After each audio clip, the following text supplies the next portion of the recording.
And a word of welcome. We are holding today's hearing in a hybrid format in compliance with the rules and regulations for remote committee proceedings pursuant to House Resolution 8. Before we begin, I want to remind members of a few procedures to keep the proceedings running smoothly. First, consistent with regulations, the committee will keep microphones muted to limit background noise. Members are responsible for unmuting themselves when they seek recognition or when recognized for 5 minutes. Committee staff will mute members only in the event of an inadvertent background noise section. Second, when members are present in the proceeding via WebEx, they must have their cameras on. If you need to step away to attend another proceeding, please turn your camera and audio off rather than logging out of the platform. Finally, consistent with recent revised guidance made by the Office of the Attending Physician, members may briefly remove their masks when under recognition to speak, but should replace their mask at the conclusion of their remarks. This new change in guidance is a reflection of what and why we are on our way back to normalcy, but we aren't quite there yet. And so we will continue to adhere to health guidelines, including maintaining 6-foot social distancing on the dais to best protect the health of staff, families, and our communities. Thank you for your continued cooperation as we continue to serve our country together in this time of need. Now I will turn to the topic of today's hearing, the 2021 Biden administration trade policy agenda. Today, we have the privilege to welcome Ambassador Katherine Tai, United States Trade Representative, to the Ways and Means Committee hearing room. Ambassador Tai, I'm pleased to welcome you back to this committee for your new and very well-earned role. Your prior work in this committee uniquely positions you to understand better than most the importance of U.S. trade policy as it supports American working families and businesses. Over the past 14 months, the COVID pandemic has upended lives across this country and around the world. It exposed the fragility of our economic and health system. It has also revealed that many of us have known for quite some time, and that is that our economic and health policies have not always benefited everyone equitably. As vaccination rates increase and the world begins to reopen, we are left with an economy in need of revitalization and people in need of help. We have an opportunity to set the American economy and American workers on a better course. As you know, the Democrats on the committee have been actively working to create these policies that are inclusive, equitable, and responsive to the changing dynamics of global economics. I am committed to putting forward more informed solutions to correct inequities and ensure that all Americans are benefiting from trade opportunities. Through a trade and equity lens, we must aggressively enforce our trade agreements, ensure that our trade policies help to create good-paying, quality jobs, rebuild alliances with our trading partners to tackle the challenge of global economic and public health recoveries, confront China's unfair trade practices, human rights abuses, and growing anti-democratic influences. We need to explore new trade opportunities with like-minded countries and work to ensure that our policies promote racial equity and correct inequities. Ambassador Tai, you know better than most that the House Democrats fought hard to establish a new structure for aggressive enforcement of USMCA and to provide the necessary funding to bring strong enforcement actions. I'm very proud of these new standards that we were able to establish in USMCA, particularly the closing of loopholes in the state-to-state enforcement mechanism and creation of novel rapid response mechanisms, which I can see already appear to have occurred as part of the challenge that we offered. I was pleased with your announcement yesterday that you will use these tools to pursue alleged labor violations at a General Motors plant in Mexico. I know and hope you'll be able to perhaps briefly comment on that immediate outcome. I was very pleased with the filing of the petition by our friends in labor under the rapid response mechanism. Trade agreements only succeed if they are enforced, and I look forward to working with you to ensure aggressive enforcement of USMCA that supports workers at home and abroad. We not only need to ensure that our trading partners are playing by the rules, but that we have a responsibility to make sure that our own policies and actions are consistent with trade agreement obligations. This means that as we create new policies that are responsive to the needs of today, we must respect our international trade commitments.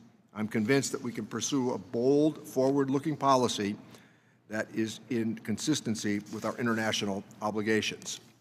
Done right, trade can be a powerful driver for good-paying, quality jobs in a thriving economy. We must ensure, however, that our trade policies promote human rights, high labor standards, and environmental protections. I am certainly troubled by the actions coming from China.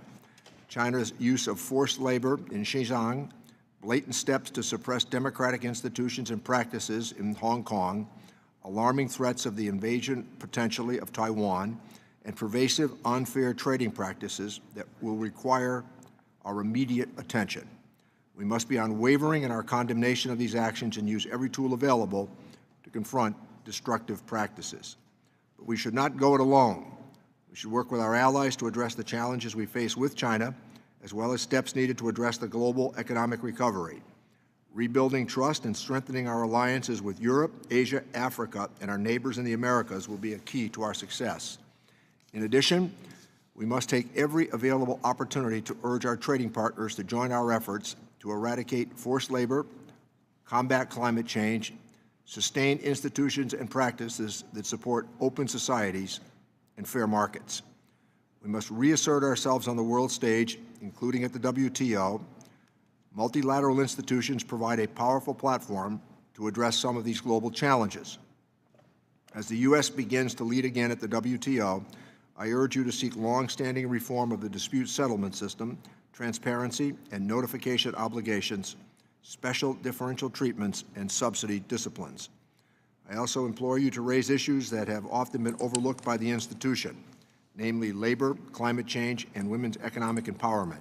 It is important that the WTO not only correct past mistakes, but look ahead to serve as a platform to address the needs during these times. As we work to repair our alliances both bilaterally and multilaterally, we cannot miss the opportunity to explore new trade arrangements with like-minded countries. I am especially supportive of deepening our ties with Europe and Africa and look forward to partnering with the administration in developing an approach that benefits both our interests and indeed those of our trading partners. Today's hearing allows members of this committee to hear from you directly about the administration's vision for U.S. trade policy. And equally important, this is an opportunity for you to hear from us about priorities. This conversation is a building block for requisite partnerships between Congress and the administration to create policies that benefit all Americans. Trade policy fulfills its greatest potential when it is the product of close collaboration between Congress, Democrats and Republicans, and the executive. I am immensely pleased to have someone in the top trade post who understands firsthand that Congress' involvement in USMCA made a better labor agreement. And I hope to have the same level of partnership as the administration forges ahead with its agenda.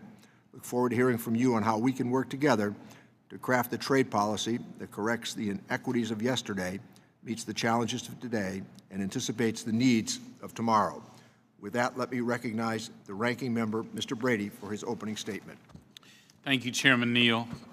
Welcome back to the committee, Ambassador Tai. As I've said before, I have every confidence that you'll be successful in this new role, not only because of your trade policy expertise, but because you're such a skilled and strong negotiator. You understand what it takes to get trade policy done on the Hill, the need for bipartisanship, intensive consultation, and transparency. And after our success on USMCA, I know that we can work together. Republicans are eager to work with you, the Biden administration, and Democrats to benefit American workers and families through our trade policies. Now, I admit, President Biden inherited a strong economy and life-saving vaccines, and I worry that he will sabotage our jobs recovery with crippling tax increases that hurt working families and drive American jobs overseas. I also worry that with the federal unemployment bonus, 4 out of 10 Americans getting paid more to stay home than to reconnect with work, which is really making Main Street businesses struggle. But that's all about jobs, and we have that need for jobs. This is a bipartisan issue, and it brings me to my first point. The Biden administration's trade agreement moratorium needs to cease. It's not enough to buy American. We need to sell American all throughout the world. We need new customers for our blue-collar manufacturing workers, for our farmers, for our Main Street businesses. We need new trade agreements to promote our workers and sell our products, whether in the UK, Kenya, Japan, the EU, the Asia Pacific, or elsewhere. It is the right time. We have the right U.S. trade representative in place, and we have the right bipartisan dynamics to move these agreements forward. The first step is to renew the strong partnership between Congress and the Administration on trade through Trade Promotion Authority. We must get started quickly so we can negotiate these agreements and sell American, as well as send a strong signal to the rest of the world that America will lead on trade. And we have to enforce these agreements too. I'm disturbed, as you are, by Mexico's lack of compliance on energy and agriculture in particular. Vigorous enforcement of USMCA in its entirety is essential to maintaining the agreement's strong bipartisan support. We should also renew GSP and MTB. These programs should not have been allowed to lapse. It's hurting our job creators and workers, and we must work together to move forward sooner rather than later. When it comes to trade with China, there is more work to be done together. After tough negotiations, the previous administration forced China to end barriers to U.S. agriculture and greatly improve intellectual property standards and enforcement. I hope this administration will not only enforce the agreement we reached, but will also work with our allies to build off its success and launch the next phase. Phase one was no easy lift. The U.S. bore the brunt by leading the negotiations. Our allies should step up with us. We are stronger together. We also must stand by our allies. India and many other nations are in crisis and need access to COVID-19 vaccines. Republicans and Democrats alike agree we must act urgently and practically to get those vaccines to them. But surrendering American technology, as this administration is actively pursuing, will not solve the practical problems that are preventing vaccines from being broadly available. Simply handing over the U.S. technology doesn't provide a single shot to people who need it now. Just consider, a country has to build or adapt manufacturing, produce this pioneering technology, and develop a workforce with specialized expertise. It has to acquire raw materials from all over the world, and some are in short supply. Then it has to figure out distribution. All that can take years. So instead of making vaccines broadly available around the world, I believe the administration's move endangers American patients and future medical development by punishing the companies that spent billions to innovate these life-saving vaccines. And it rewards China, giving it the risk of access to U.S. innovation, something Chinese spies, as recently as last June, were arrested for attempting to steal. Instead, let's look together to develop solutions that will solve the very real logistical hurdles slowing access in our developing countries as neighbors. Finally, Republicans and Democrats share a commitment to the success in the reform of the WTO. Republicans are eager to resume WTO environmental goods agreement negotiations, to eliminate tariffs on U.S. clean energy exports while creating American jobs and benefiting the environment. And I'll conclude like I began. With USMCA, together we helped working families, blue-collar workers, and job creators by advancing our trade policies in a smart, bipartisan way. Let's continue to do so. I look forward to working with you, Ambassador, and with Chairman Neal on the opportunities before that. With that, thank you, Chairman. Thank you, Mr. Brady. And without objection, all members' opening statements will be made part of the official record. Now, a great pleasure and honor to turn to our esteemed witness, the United States Trade Ambassador, Katherine Tai. Your statement will be part of the record in its entirety, and I would ask you to summarize your testimony in 5 minutes or less. You've heard that in this room before. And to help you with the time, please keep an eye on the clock. I will notify you when time is expired. I also want to use the opportunity, and I'm going to yield to Mr. Brady, to recognize another esteemed member of the Ways and Means family who is about to proceed to a new assignment, and to acknowledge that Angela Ellard is about to become one of the parts of the new World Trade Organization, WTO Deputy Directors General.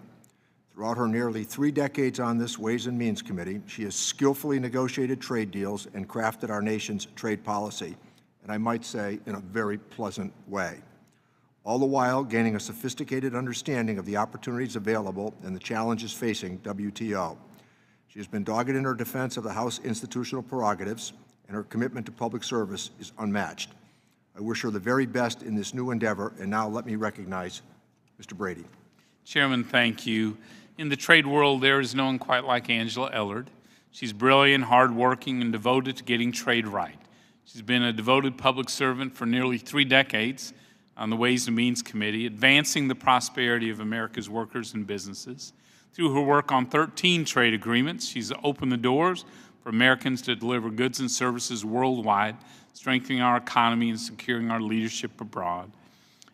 She is a friend and has been just a tremendous leader, and while I and the Ways and Means Committee will miss her knowledge and insight, I'm convinced her experience and commitment to excellence will be a major asset for the World Trade Organization. And I commend Ambassador Tai for directing that nomination.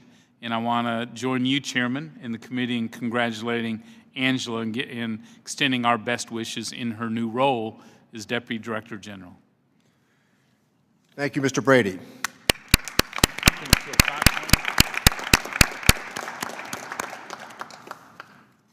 Ambassador Tai, would you please proceed?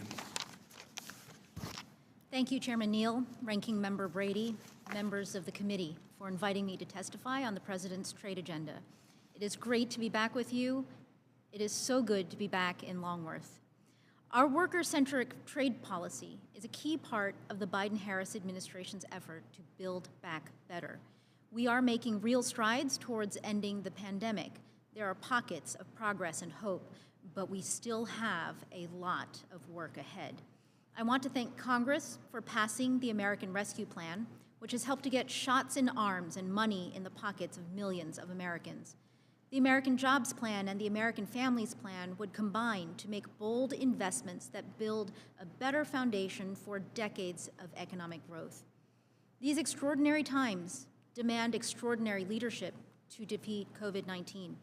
We will not let intellectual property rights get in the way of saving lives, but our announcement is just one part of the administration's global effort.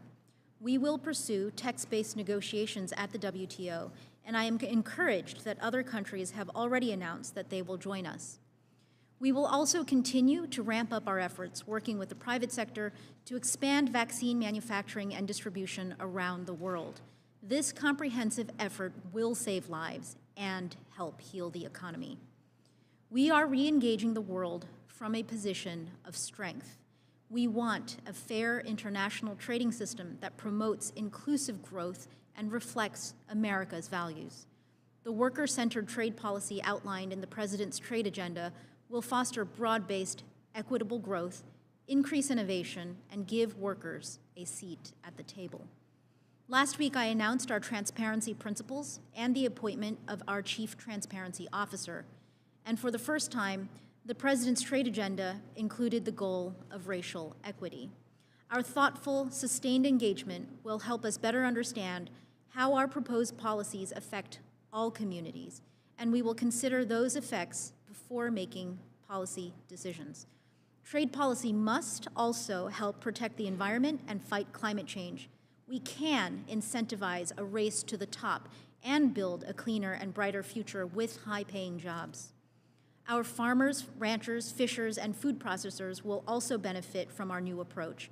We are turning the page on erratic trade policies and looking to expand global market opportunities while enforcing global trade standards. Our trading partners must live up to their commitments. Sustained American leadership and re-engagement with our allies, trading partners, and economic competitors will be key. We will work with the World Trade Organization's new Director General, Dr. Ngozi Okonjo-Iweala, and like-minded countries to reform the WTO's rules and procedures so it can be a relevant force for good in the 21st century.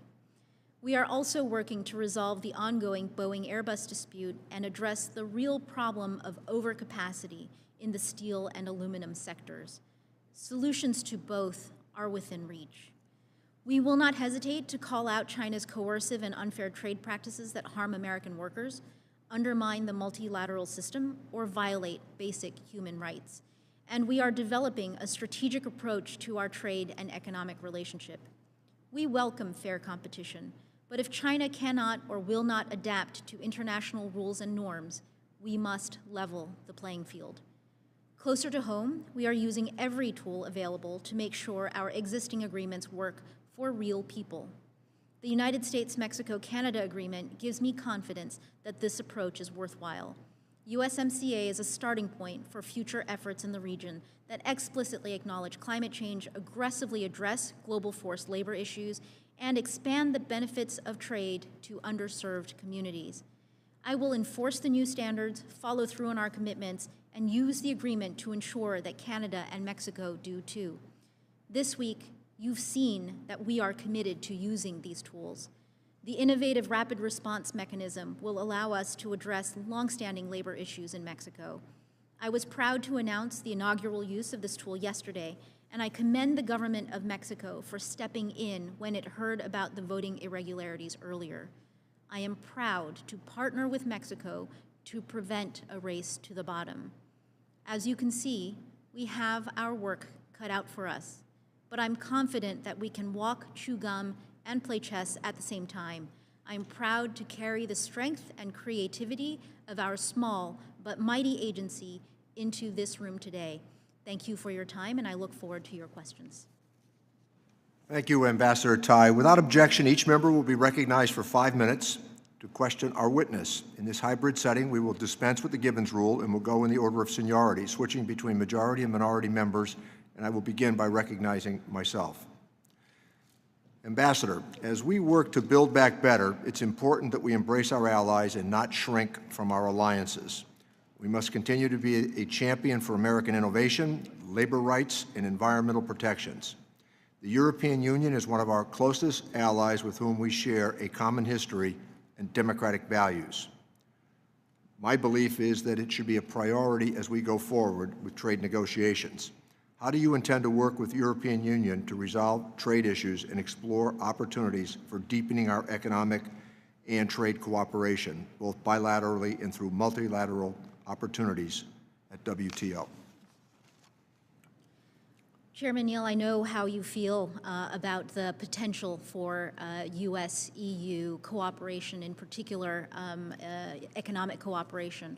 And I agree that there is a lot of potential that we have yet to realize, and we have an enormous opportunity right now to work on this relationship and in some ways to build back better the U.S.-EU relationship. I want to assure you that a lot of our work right now, right out of the gate, is focused on promoting cooperation with the European Union. First of all, we are working very, very hard under a 4-month time period where we have suspended our retaliatory tariffs on each other for the Boeing-Airbus disputes to focus our teams on truly committing to resolving these 16-year-old disputes that have been litigated through the WTO for almost 2 decades now. We are also working with our European counterparts on a number of different initiatives to strengthen our cooperation, including in the areas of addressing global trade distortions like the overcapacity in the steel and aluminum sectors, and looking really at forward-looking initiatives where we can partner effectively to harness all of our shared values economically and politically to address the significant challenges that we face coming from other corners of the world. And Ambassador, when China joined the WTO in 2001, the expectation was that WTO membership would lead China to become more democratic, embrace a greater respect for human rights, and develop a market-based economy. China clearly has not met that expectation. Do you think the global trading system itself needs to develop new tools to address the challenges posed by China, and how would you envision working with our allies to help confront some of these acute challenges in China, namely forced labor and human rights abuses? Well, Chairman Neal, I agree with you that when China joined the WTO, there was a lot of hope and expectation that membership in the WTO would really lead to China internalizing a lot of the norms economically and politically that are represented by the members of the WTO. Over time, we have seen that we all make choices, countries make choices, governments make choices, and along the way, we see that the choices that China has made has not led it to the results that many of those supportive of its accession to the WTO had hoped for. Let me take your question in a couple parts. One is it is critical to work with others to confront, to work on, to communicate with China in all the ways where its policies are really powerfully impactful on the rest of the world that are not impactful in a positive way. At the WTO, yes, we need new rules, but I also want to emphasize that some of the foundational rules at the WTO need to be reshored and reformed in order for the WTO to become relevant to address the challenges that we have given the changes in the global economy and the changes in the relationships between WTO members that have happened in the past 25 years. Thank you, Ambassador. Now let me recognize the ranking member, Mr. Brady. Thank you, Chairman. So, Ambassador, I know you know understand the significance of Trade Promotion Authority for our negotiating our trade agenda and how it really defines the shared constitutional authority of Congress and the President on trade. Every president deserves to have a TPA. They're not necessarily easy to negotiate, but they pull the framework together of any new administration or existing administration. Our trading partners need to know we're serious about opening new markets, and TPA sends that strong signal. I know I'm eager to begin working on TPA legislation with Chairman Neal, with the Senate as well. Can you give us a time frame as to when the administration will be ready to sit down with us to begin modernizing or updating TPA? Congressman Brady, I know your interest in this particular issue and this particular mechanism that has been used so often in defining the partnership between Congress, this committee, and USTR and the administration in the negotiations of new trade agreements. You and I have talked about how important this is to you. I appreciate you raising it here today. What I would like to reinforce is that from my perspective, in order to do this right, I am interested in having a TPA that is robustly supported in a bipartisan, bicameral way here in Congress. And just like I've said about our trade agreements, I very much hope that USMCA and the kind of support that we saw for it will be a model for proceeding from here on out. That is the kind of support that we need to have in the United States. And I would very much like to convey to you that those sentiments apply equally to TPA. So can I ask follow-up? So in your mind, and I'm not pinning you down, but on general timetable thinking, is this a next month discussion we can begin having? Is this a this year discussion? Is it a never discussion? You know, what in your view is a timetable that we can be thinking about? Again, I'm not tying you down the day. I'm just trying to get a sense. I understand, Mr. Brady. Traditionally, TPA has been an articulation of the objectives that the United States government, the Congress, and the administration will pursue through a trade negotiating agenda.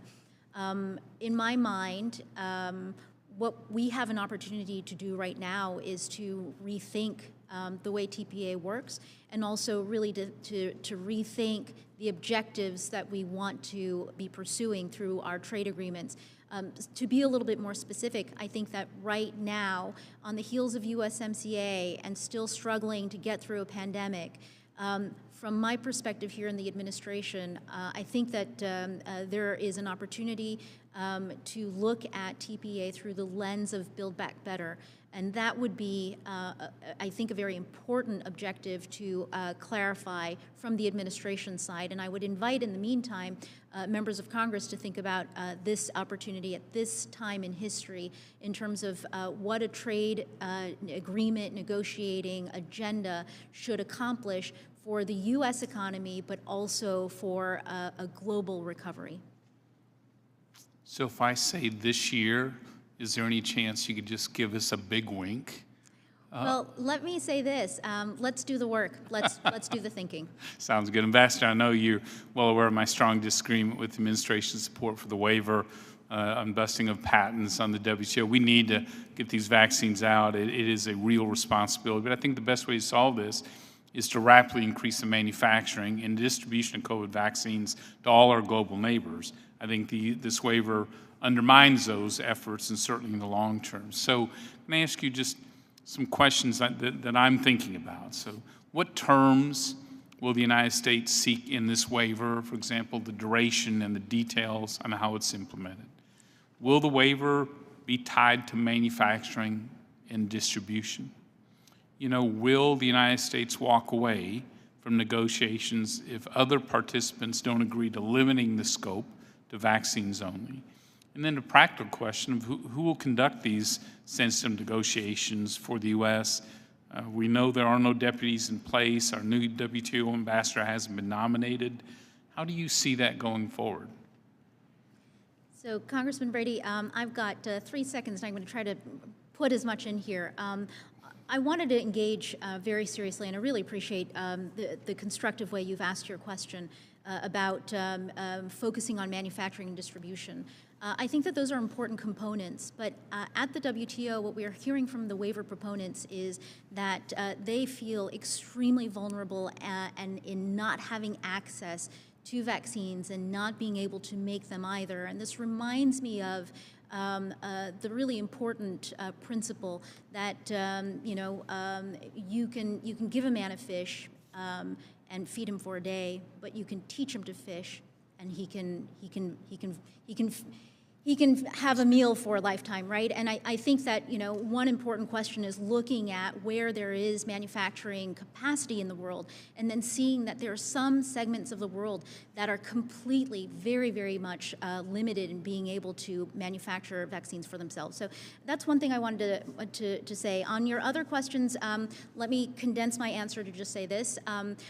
The announcement last week to support the waiver means a lot of things, but as a practical matter, it means that this administration has committed itself to roll up our sleeves and engage at the WTO, to exercise leadership there, to hear the concerns on both sides of this issue, and to drive towards a solution that will help to save lives, because without a solution here, we are going to be in an economic recovery limbo for a very long time, and all of these other things we're talking about are not really going to translate into much if the rest of the world can't recover just along with us at the same pace. Thank you, Ambassador. Chairman, thanks. Thank you, Mr. Brady. Let me recognize the gentleman from Texas, Mr. Doggett, to inquire. Thank you very much, Mr. Chairman. Ambassador, our country is so fortunate to have a leader like you, your integrity, your insight, and your priorities. I was, of course, particularly pleased by the action that you took with reference to the need to get more vaccine manufactured around the world to meet the pandemic needs that we see so painfully demonstrated in other corners of the world, much as happened here last year. As you look at that whole question of where we go from here on the TRIPS waiver, I think it's not surprising that those here in the Congress who have opposed at every step attempts to protect American consumers from prescription price gouging would not look favorably on action to protect Americans from COVID variants developing around the globe by addressing global health and having more vaccine manufactured. We've heard one manufacturer suggest that they might raise the price of their vaccine almost tenfold from $19.50 to $175 a dose. We know that the principal vaccines have relied on research and technology developed at public expense at NIH. And in the case of the Moderna vaccine, almost 100% financed by the taxpayers who have a stake in what's happening with these vaccines. You have mentioned in your comments that time is of the essence, and I think it certainly is. both the scope and the urgency of addressing this matter. And I would just ask you to comment further on what we can expect to see to address the very urgent need. As you said, time is of the essence. Mr. Doggett, I know how important these issues are to you, and thank you for your kind words. Your questions are serious ones, and let me say this. Let me take it in two parts. One is, what can we expect to see in the trade lane at the WTO? And as I mentioned earlier in my response to Congressman Brady, you can expect from us a full commitment to the WTO to rise to the challenge of this moment, to produce an outcome that is going to impact people's lives directly and positively. This is not easy. The WTO has not got a record of moving quickly or getting to yes across 164 members who must all agree very often. But if we can't do this now, then I think that, let me put it this way in a more positive light, this is the opportunity for the WTO to show its relevance for mankind. Let me just pause there and see if that's been responsive to your question. Well, thank you. And I know that there are already companies in Israel and Canada and Denmark that have expressed an interest in manufacturing generic copies, and we'll just look forward to working with you to see that we actually make a difference with this waiver in coming months, not in coming years. Let me touch on another area that it has been important to you. I remember a time in this committee when long ago the chairman actually ridiculed the notion of environmental and labor standards being part of our trade agenda. You have made it central to what is now a 21st century trade policy. One issue that I've been concerned with for several years is the general system of preferences. I introduced legislation called the Earth Act, which has now been incorporated along with other important provisions in legislation Mr. Blumenauer has offered. Can we expect to see environmental criteria included within GSP in the near future?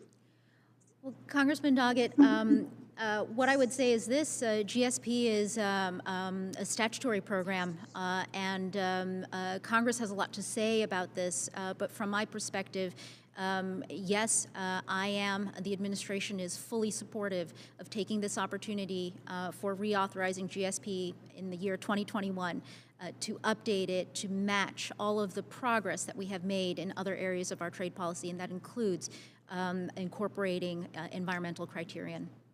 Thank you. And finally, I'm very appreciative of the action that you have taken to give meaning to the labor standards within the USMCA.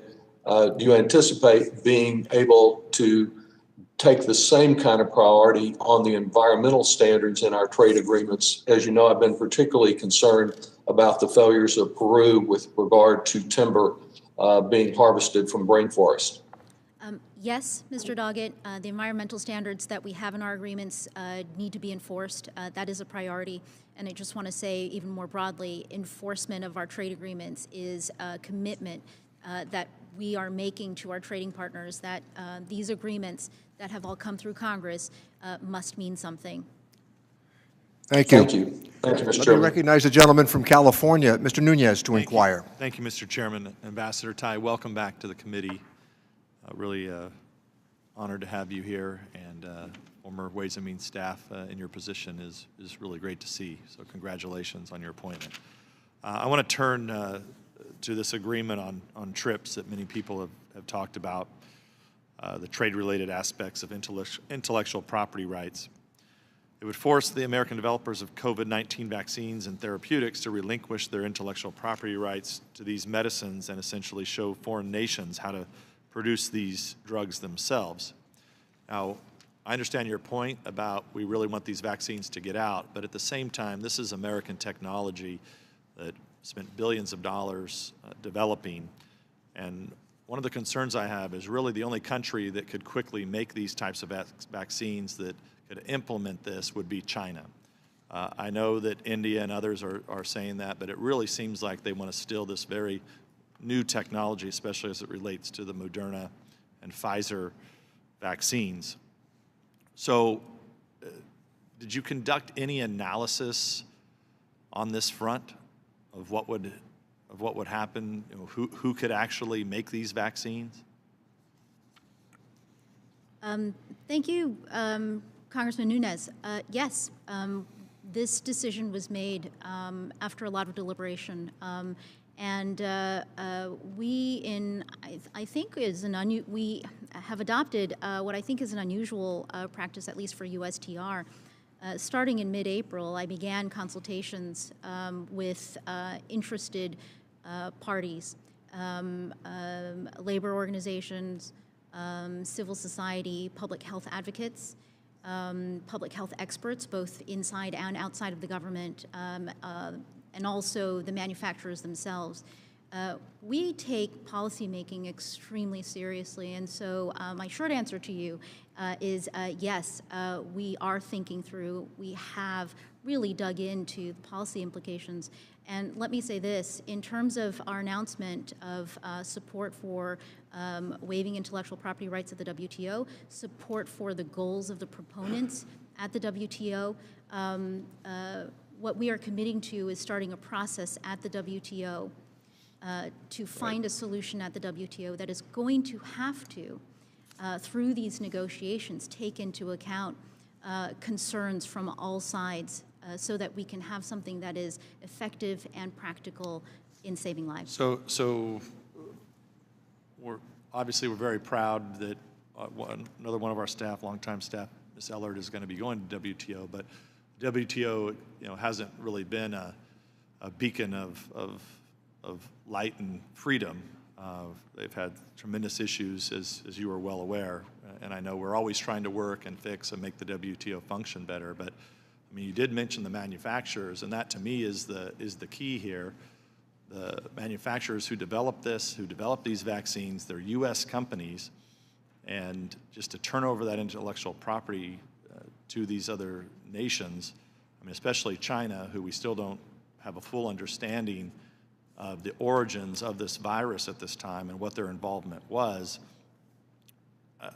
Do you know, I mean, when you met with the U.S. manufacturers, did they explain to you, express to you their concern about China being able to utilize this and be the only one that could really make the vaccine? Well, I want to be a little bit circumspect about exactly what the manufacturers told me and how they told me, but let me offer you a couple observations and insights from my conversations with the individual manufacturers and also with their trade associations, which is that the manufacturers, there are quite a number of them, they're not a monolithic group. They're actually, their technologies are different. Their leadership personalities are different, and their corporate philosophies are actually quite different as well. And some of these manufacturers do think of themselves not just as businesses with obligations to shareholders. Some of them do see themselves as important actors in the public health ecosystem in the world. So let me just get to a specific question. So how long would it take a country to build the facilities that it would take to produce these vaccines? Did you look at that? Sure, yes. So how long would it take them to build the... Well, let me put it this way. In order for you to have access to the best information, I am probably not the best source for the answers that you're looking for. But let me just assure you, yes, we are looking at the full picture. We are looking at the IP piece in the WTO, but also in the context of how this and other actions will work together to translate into increased manufacturing, more equitable distribution. Well, my Thank time is up, Mr. Chairman, but I just want to, my concerns on the record here about China being the only one to exploit the use of these vaccines, I just want to get that on the record, but I appreciate going over a little bit. Thank the gentleman. Let me recognize the gentleman from California, Mr. Thompson, to inquire. Mr. Chairman, thank you, and thank you for holding this hearing today. Welcome, Ambassador. We're pleased that you're with us, and we're delighted that you're in the position that you're in. In my district, tariffs are hammering our #1 industry, which is agriculture.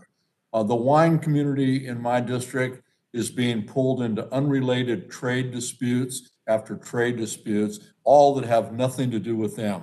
Over the last few years, they've been targeted by Canada because of how we label meat, by China in the steel and aluminum dumping dispute, and by the EU over aircraft subsidies and digital service issues.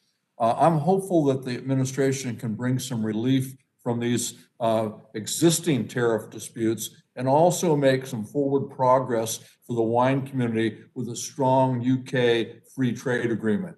Being able to eliminate tariffs for wine and add a robust wine index with the UK that removes the possibility of non-tariff barriers would bring a much needed win to our struggling producers.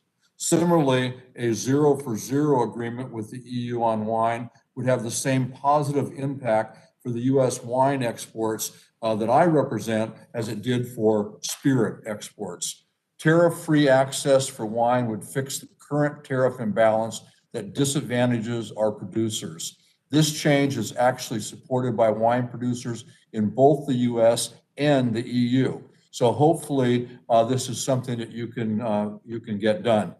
Madam Ambassador, as one of the negotiators on the USMCA agreement, I thank you for the commitment to using the new tools in that law to the maximum extent possible to protect American workers and American jobs from unfair trade practices.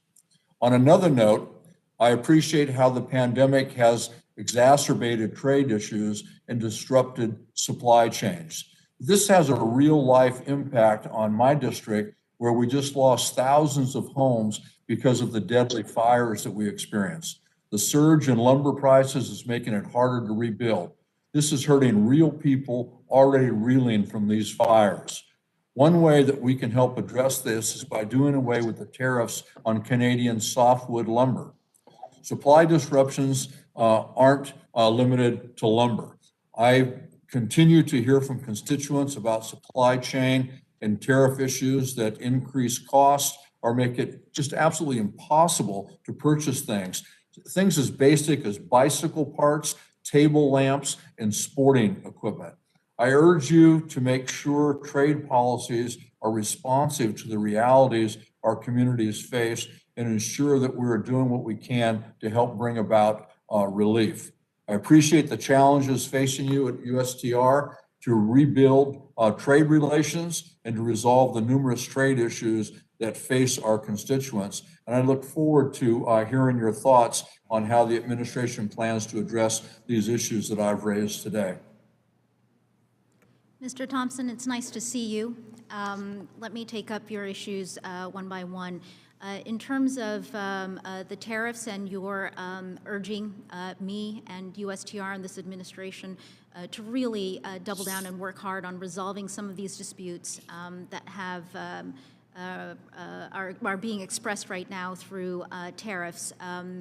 That is exactly what we are doing. And I believe it was in early March, we suspended on both sides the tariffs in the ongoing Boeing Airbus disputes with the European Union to create space for negotiating a resolution. I'm very serious about accomplishing a resolution in these 4 months so that we don't even need to talk about whether or not we would need to reintroduce the tariffs because we haven't met our goal.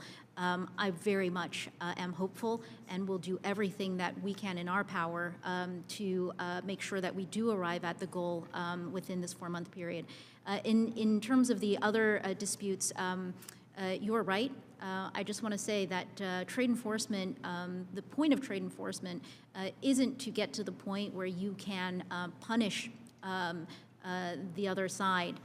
What you are trying to do always is to get to the point where you can negotiate a solution or an accommodation. And so I take your point that where we have tariffs built up, the goal is to figure out how to resolve our differences. On the UK, let me just say, very important strategic trading partner. We are working with them in a number of areas, and the trade agreement negotiations are an important topic for us to keep working on with them. And in the other areas as well, let me just say I really look forward to continuing to work with you on your priorities and delivering for the American economy. Thank you very much, Madam Ambassador, and I yield back. Thank the gentleman. Let me recognize the gentleman from Florida, Mr. Buchanan, to inquire. Thank you, Mr. Chairman. Ambassador, congratulations. We look forward to working with you, and I think both sides are excited about the possibilities. I want to touch on some different things. I'm a big believer in my life, 30 years in business, in planning. That means having some goals, some strategies, and just as important as any of that is having some sense of timelines. I know these are complicated, so I don't want to say something that doesn't make sense, but let me just run through a few different things. In terms of TPP, it was something that blew up for various reasons, but I think we can have an improved version, what's there.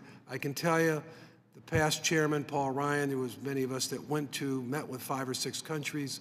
During that period of time, every one of them were concerned about China, the same concerns that we've got today with China, and they all encouraged us and pretty much begged us that we need to get involved and we need to be engaged there in that part of the world.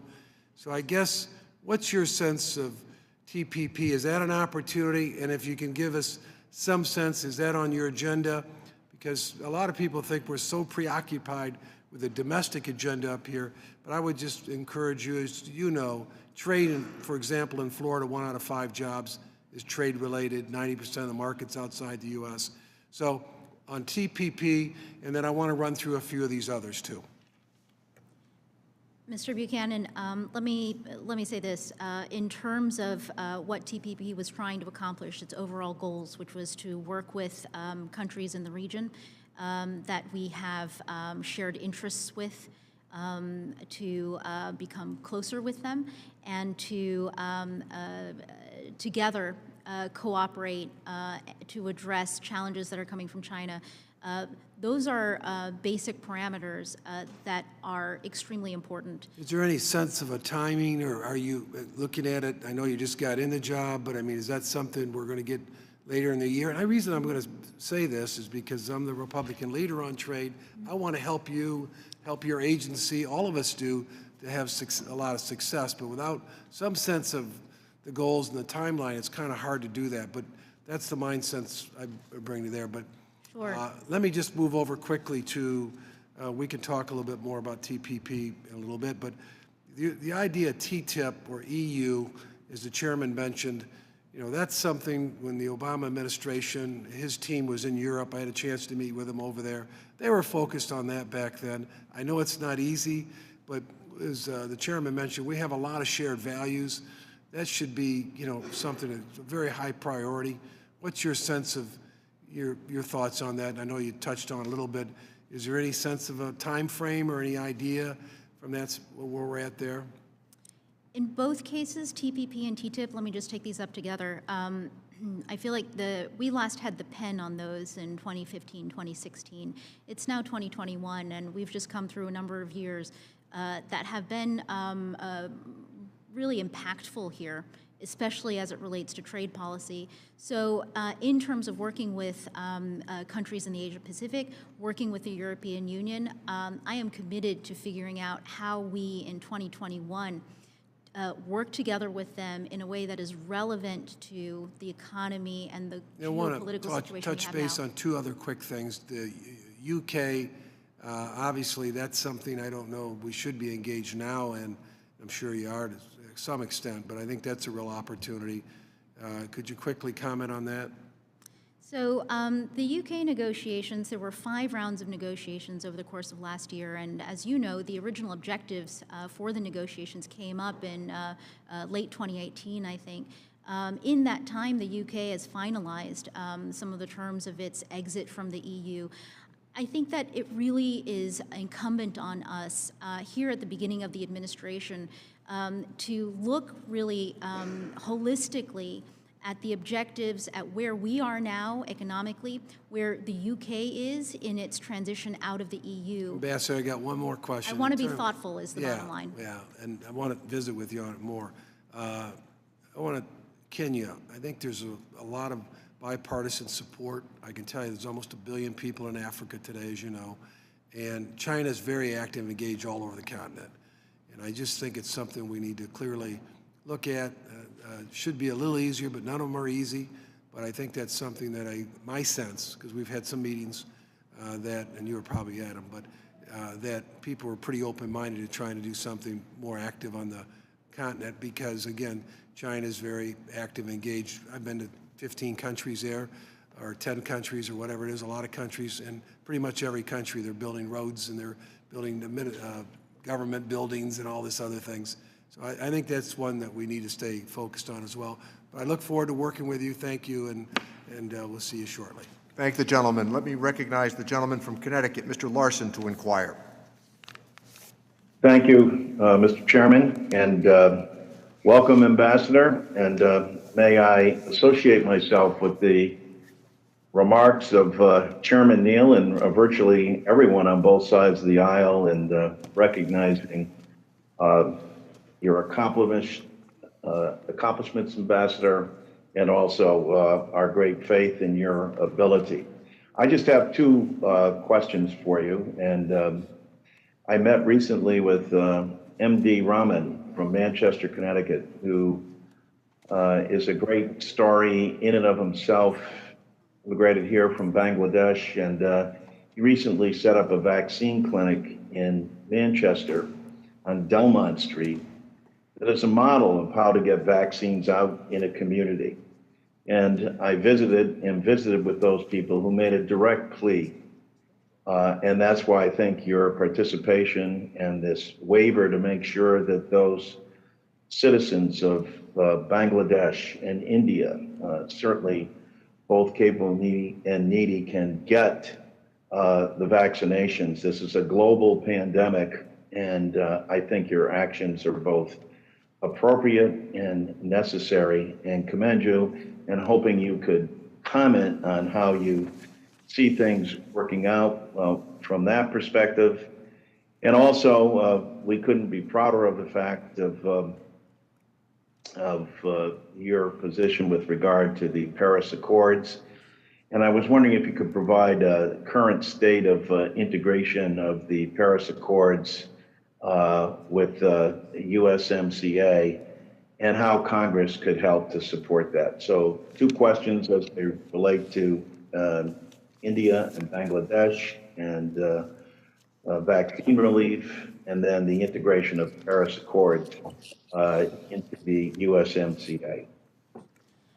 Mr. Larson, let me take up your first question on India, Bangladesh, and the WTO effort to address the resolution of restrictions that may get in the way of more broad and equitable distribution of vaccines.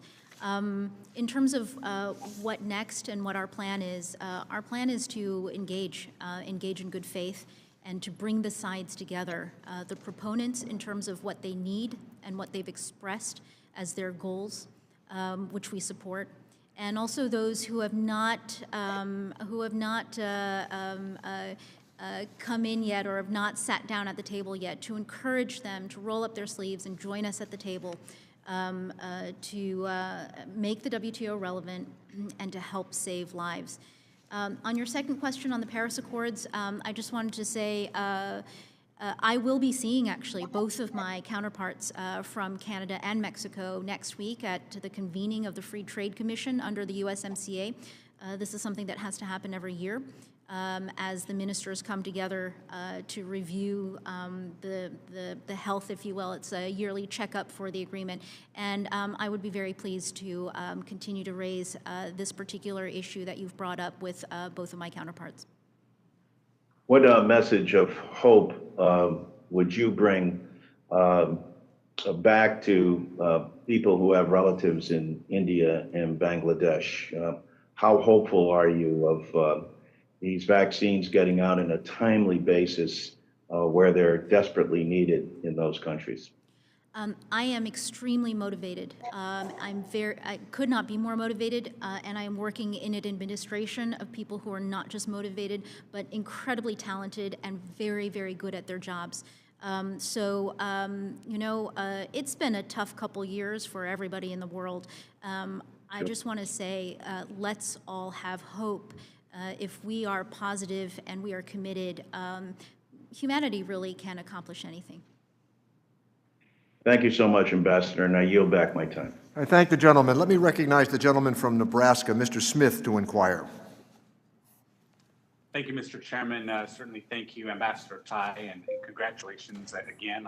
I'll echo what everyone else has said. We're grateful that you are there and that you're able to bring your Ways and Means background with you to such an important position that you're in right now. Certainly appreciate the opportunity of working with you on USMCA.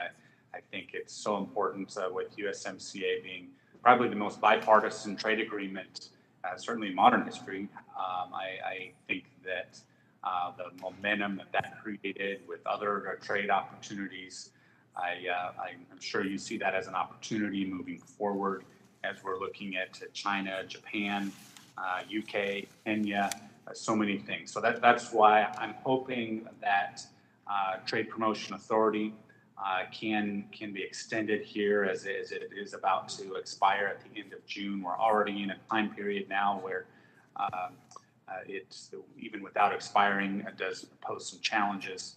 And so we know that TPA was so important to teeing up USMCA and that bipartisan opportunity to really strengthen trade so that our producers, whether it's agriculture, manufacturing, other sectors of our economy, can benefit from trade. Now, more specifically on USMCA, we're now almost a year in since the agreement went into force, and it's obviously a landmark agreement accomplishing many things, probably the most comprehensive enforcement provisions of any trade agreement, as you know. And I am very specifically troubled by President López Obrador in Mexico with his government adopting basically Europe's precautionary principle as the basis for rejecting import permits and the delaying of agriculture biotech product approvals, as well as a recent decree that would ban genetically modified corn and glyphosate. For Nebraska, this is incredibly troubling. We're the leading white corn producer in the nation, and Mexico takes on average 54% of the U.S. export of white corn, over 90% of which is biotech. Nebraska is also a leading producer of food-grade yellow corn production. So looking at the upcoming USMCA Free Trade Commission meeting, do you plan on raising this with your counterparts? And more broadly, how do you plan to utilize the tools available to you under USMCA to resolve these issues in a timely manner?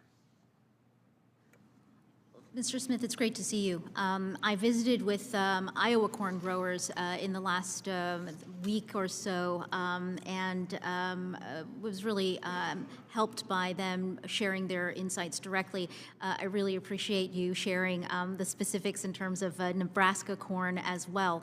That is all to say that I am very aware of the frustrations of our corn growers with access to Mexico's market. And yes, I do plan to raise this at the FTC next week.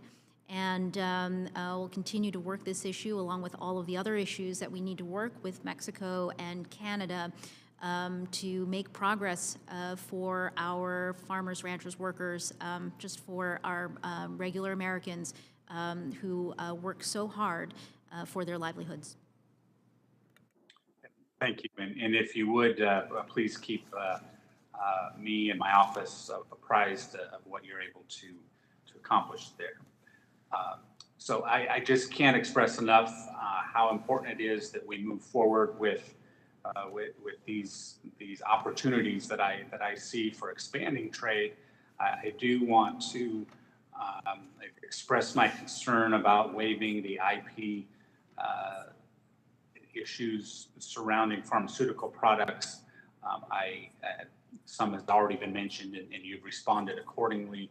I just want to express my concern that we don't want to inadvertently empower some other countries that don't exactly engage in as much free trade as we do, or we would prefer they would. So I think waiving IP protections in support of forced technology transfer will result in sharing commercially sensitive information with China, perhaps some others. And I just think we need to be extremely careful and very judicious in that. And so I just wanted to add some emphasis there. And with that, I yield back. Thank the gentleman. Let me recognize the Trade Subcommittee Chairman, Mr. Blumenauer, to inquire. Thank you. Thank you very much, Mr. Chairman. Madam Ambassador, welcome. It's so great to see you. I appreciate the ranking member's comments and the chair about Angela, who's going to be leaving us for a new assignment. I was very proud to watch the ranking member and the chair present you to the Senate Finance Committee for your confirmation hearing.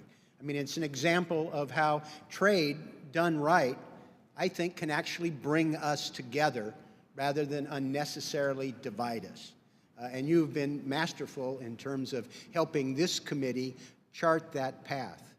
I'm not going to engage with the ranking member about what mess the Trump administration left you in terms of navigating trade agreements, frayed relationships, incoherent tariff policies, and disruptions in markets, and abandoning opportunities to work cooperatively with international partners that agree with us. And I think you're in the process of reconstructing that, and I hope we can do that on a bipartisan basis.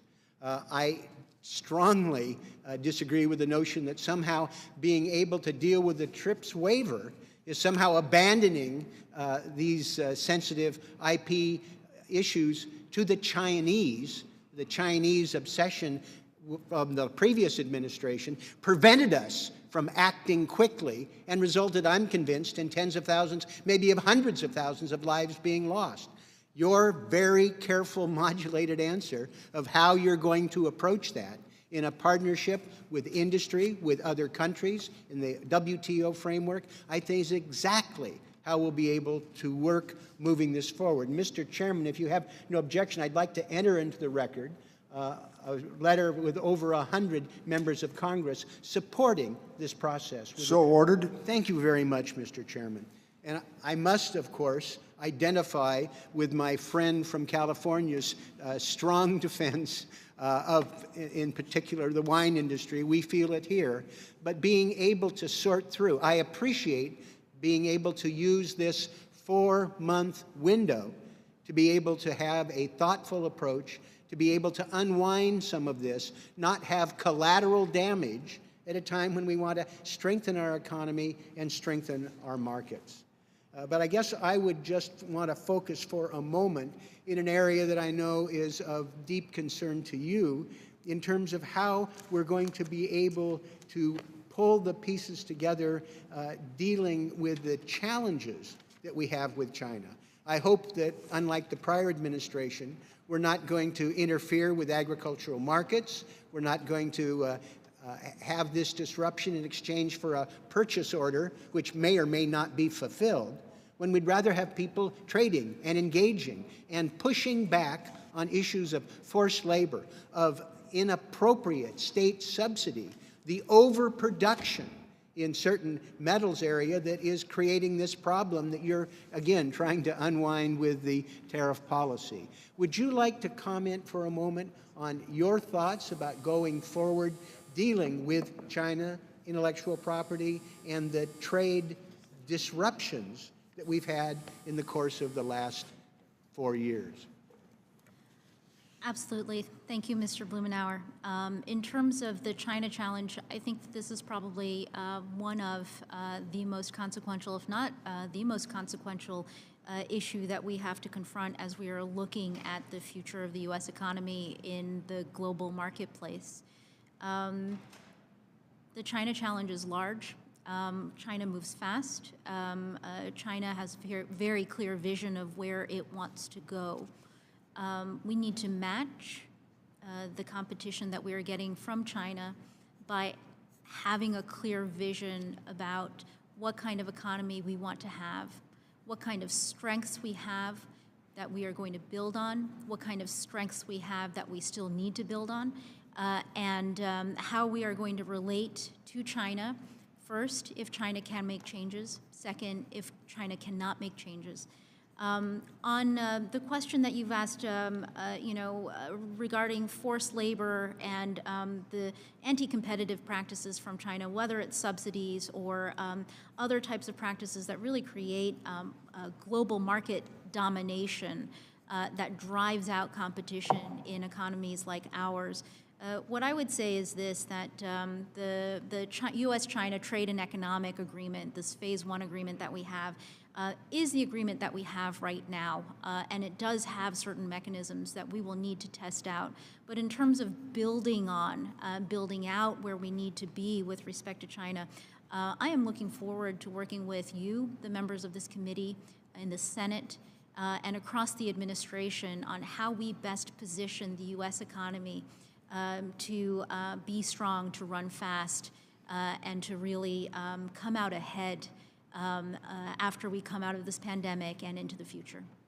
Thank you. Thank you, Mr. Chairman. I assure you that your old colleagues on the Trade Subcommittee are looking forward to being your best friend on Capitol Hill as we try and navigate these difficult challenges. Thank the gentleman. Let me recognize the gentleman from New York, Mr. Reed, to inquire.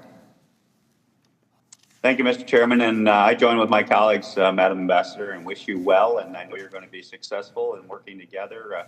I think your tenure in your position is going to be a very positive one. That being said, I just want to take a moment and use my time to really dive down into a very concerning issue to me, which is dairy access to Canada. We worked very hard in our office with many of my colleagues on the committee and outside the committee in regards to the Canadian negotiations in particular, in regards to those sensitive issues about dairy access to the Canadian market. And as the USMCA was finalized, it was very concerning to me to see Canada, in my humble opinion, not embrace the spirit as well as the terms of the Canadian portion of the agreement when it came to access from our dairy producers, especially those in our district, which produces a tremendous amount of cheese and other milk products for quick, easy delivery to the Canadian marketplace. So that being said, I was very pleased to see the Trade Office pursue consultations with Canada over this issue. And I just wanted to get your commitment today to continue to hold Canada to those negotiated provisions, and also to get your read today as you sit here as to how those consultations are going, and if the consultations are not going positively from your perspective, when can we expect some type of additional actions to hold Canada to the terms of the USMCA agreement? Thank you for your question on dairy. I am very keenly aware of how important the dairy commitments that Canada made were to successfully closing out the USMCA negotiations. I take these concerns that the U.S. dairy industry has extremely seriously. Consultations continue. As you know, the consultations translated from one administration to the next. I have raised this issue with my counterpart in Canada on my first call with her. I will continue to raise this, and we will be conducting assessments at USTR in terms of what the best next steps are. And as I have said to other members, and I am very happy to commit to you, the tools that are in the USMCA are in there for a reason. They were to make the NAFTA better, and they are to make this agreement work. And we must use those tools because we have them, and because, frankly, we are committed to our partnership. So I hope that provides you with some assurance in terms of how focused we are on this issue at USTR. That's very helpful, and I appreciate that, Madam Ambassador. And I look forward to working with you on this issue as well as many others. And with that, I yield back. I thank the gentleman. Let me recognize the gentleman from Wisconsin, Mr. Kind, to inquire. Well, thank you, Mr. Chairman. Madam Ambassador, so nice to welcome you back to the committee. You are the right person in the right job with the right set of skills at the right moment. And all of us look forward to working with you on a very robust and successful trade agenda as we move forward. I'd be remiss if I didn't mention, as a representative from Wisconsin, I share Mr. Reed's sentiments in regards to dairy access to Canada under USMCA. One of the great breakthroughs, as you know well, with the USMCA was the enhanced enforcement provisions, making it easier for us reps to sell the trade agreement to the constituents that we represent. So we'll look forward to working with you on that as we move forward. Also, we will be reintroducing the bipartisan WTO resolution shortly in committee. I know you're familiar with it because you and Ms. Ellard were very helpful in putting that together for us as we introduced it at the end of last year. So we'll look forward to working with you on the necessary reforms that we hope the WTO will be making to strengthen the institution so we can resolve trade disputes peacefully throughout the globe. Also, I'm co-chairing the U.S.-UK Interparliamentary Working Group. And as Mr. Buchanan alluded, our top priority is the bilateral trade negotiation that we hope to be able to move forward on. Of course, to Mr. Brady's point, we are going to have to work on TPA authorization in order to accomplish that. So we'll coordinate with the administration on the timing of when we can start moving forward on that front. But my question for you today, and you've heard it previously, is the concern about the 232 tariffs. As you know, I and others were very displeased when the previous administration started slapping these 232 tariffs on our closest friends and allies, all under the guise of national security concerns. And you know my sentiment towards trade. It's always been more than just goods and products and services crossing borders. It's an important part of our diplomatic and national security toolbox. And so I'm hoping that you will work aggressively and quickly in finding resolution to the 232 dispute with our closest allies, especially in the EU, with Great Britain right now, because this is also having an economic impact in Wisconsin. From our bean producers to cranberry growers are feeling the impact. Harley-Davidson teamed up with the Representative Moore in sending you a letter on the impact on Harley in Wisconsin, can manufacturers, advanced manufacturers. So there's a real economic component as well. Can you give us any type of update on how hopeful you are in being able to resolve the 232s, and also your interest in working more closely with Congress? We have a greater say in the imposition of 232s and the reforms I think that need to be made based on bipartisan legislation that I and others have introduced in the past to give Congress a more meaningful role and voice before the imposition of 232s in the future. Congressman Kind, actually, it was my mistake not to have mentioned you in the earlier answer about dairy, and so I'm glad that you have endorsed your interest in dairy as well. On the 232s, you're right. I know very much your interest in this issue. And your interest in having a better way to go about trade enforcement. Let me just say this. I had an opportunity to talk about this yesterday at the Senate Finance Committee also, but let me elaborate some.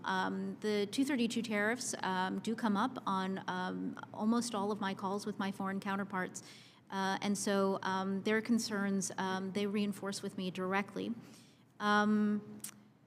We have seen that the 232 tariffs have been effective in addressing an existential threat to our domestic steel and aluminum industries, which have been facing global market distortions for over a decade. From my first tour through USTR, we were having conversations about the threat coming from this overbuilding of capacity in China primarily, but not just in China, in other countries as well. But we also know the 232 tools have their limitations. And so what I want to do is, and I look forward to working with you and others, I would really like to strengthen the trade tools that we have to address the problems that we have today, whether that is global overcapacity or other challenges that weren't contemplated 50 or 60 years ago when many of our trade statutes were drafted. We should plug in the gaps we see in countering the unfair trade practices we see today. And what I really am doing is asking Congress to work with me on enhanced, relevant trade tools. And if that is something that you are also interested in, I would like to work with you on it. Yeah, I did catch those previous remarks. We certainly are interested in engaging, but as you know, many of us are in regular communication with our EU counterparts and UK counterparts. So I encourage you to coordinate with us in some way as far as where we're going with the 232s, and I hope for resolution in the future. But thank you so much for your testimony, and we look forward to working with you. Thank you, Mr. Chairman. Thank you. Let me recognize the gentleman from Pennsylvania, Mr. Kelly, to inquire. Thank you, Chairman.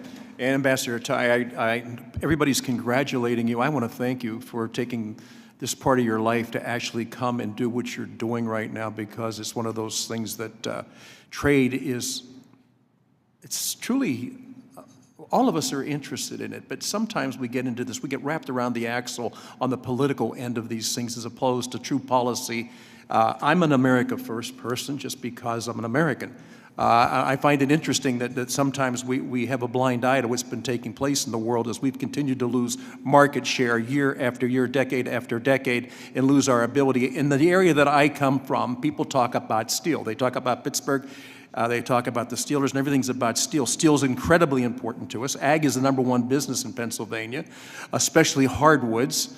I know right now I'm hearing this the conversation now about the price of softwoods has gone up 400%. I have friends in the hardwood business who have had product offshore that was shipped to China but was never allowed to be delivered. So we look at all these different issues that we have. And I got to tell you, the United States Steel, actually, they were at a point they were going to invest $1.5 billion in the Mon Valley.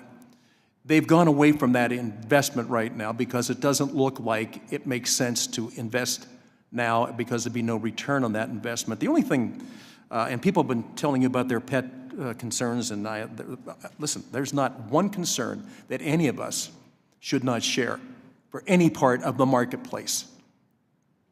And I think that sometimes, again, I'm going to go back to it, if we can't get by the political part of this and just get to straight policy, because what I'm talking about now are jobs, America's position in the marketplace, America's ability to defend herself with other things that take place in the world where we get gamed so often. I talked to you on the phone the other day about grain-oriented electric steel, what's called GOES, right?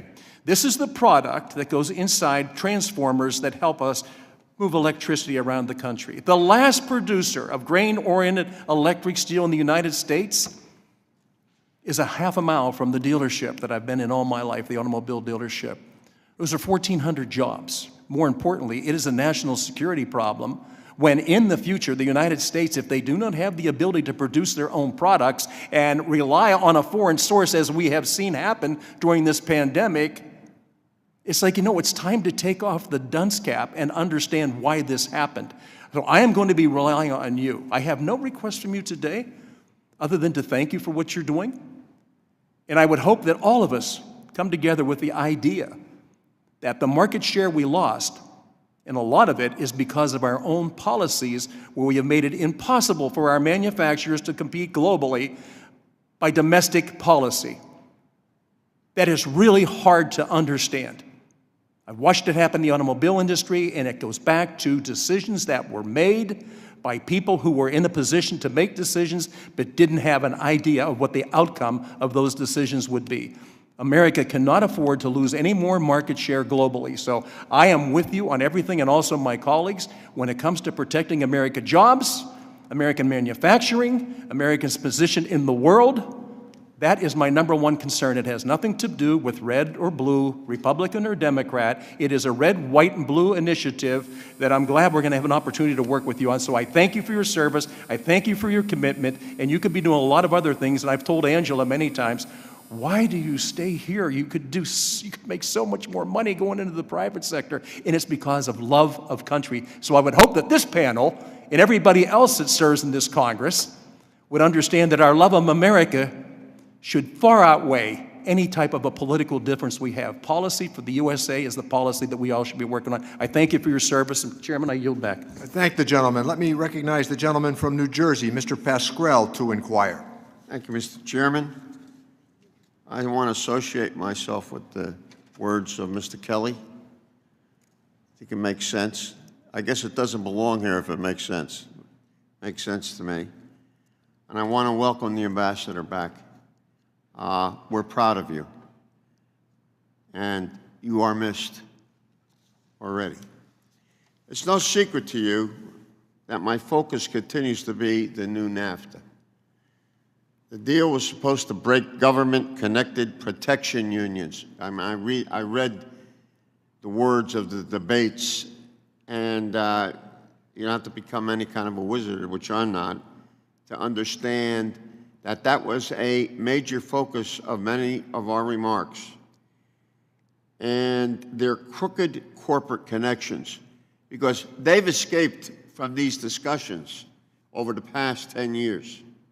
What's the responsibility of the corporations in how we deal with one another? And they need to stand up and take the responsibility somewhat with us.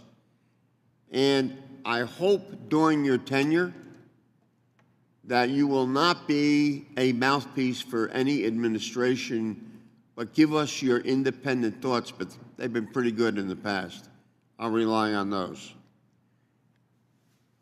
There have been over 830 votes since this deal was signed.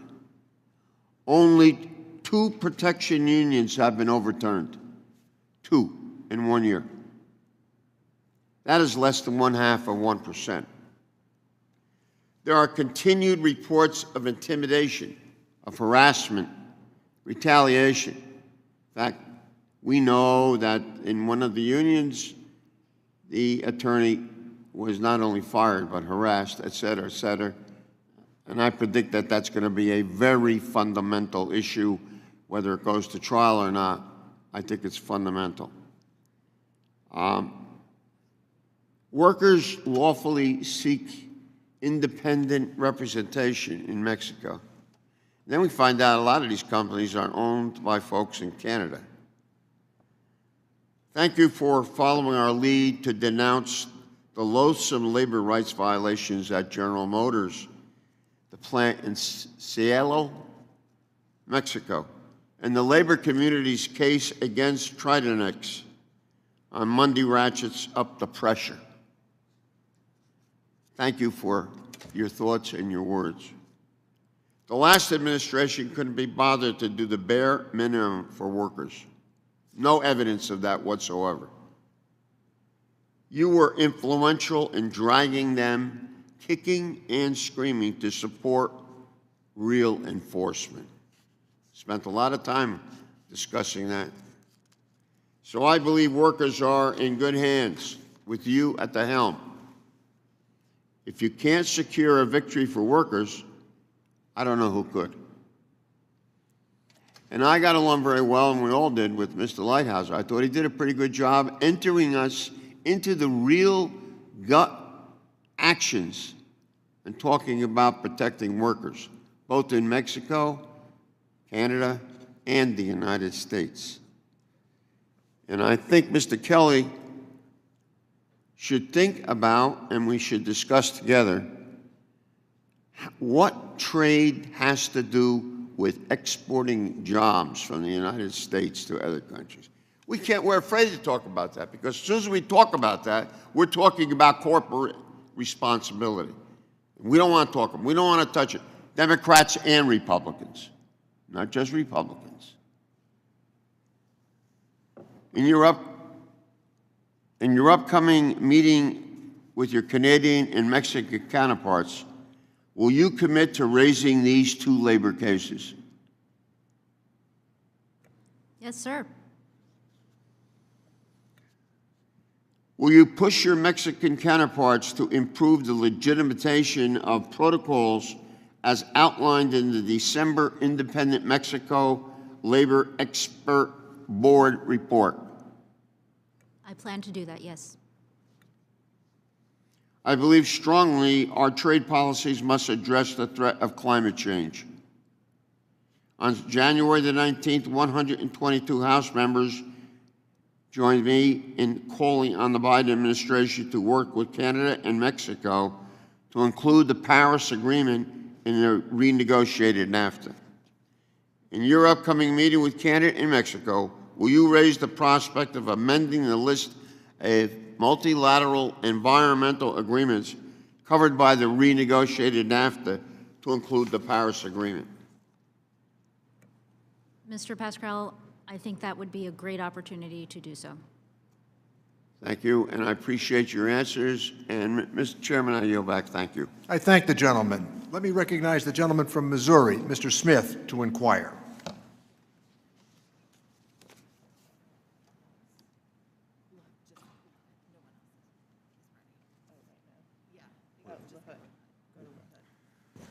We will come back to Mr. Smith. Let me recognize the gentleman from Illinois, Mr. LaHood, to inquire. Thank you, Mr. Chairman. And Ambassador Tai, welcome.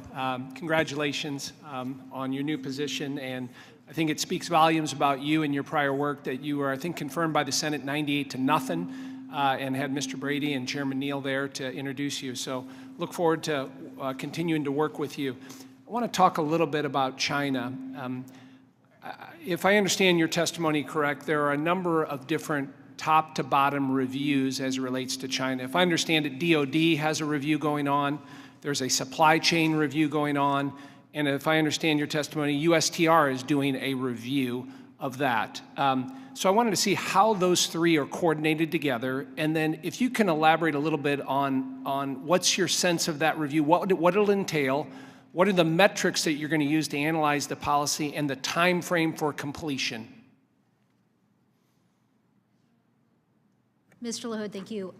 This is obviously another area that we are very focused on and spend a lot of our time working on. I think that in terms of terminology, we are talking about our review at USTR as the top to bottom China review. But you're right, there are several reviews going on at the same time.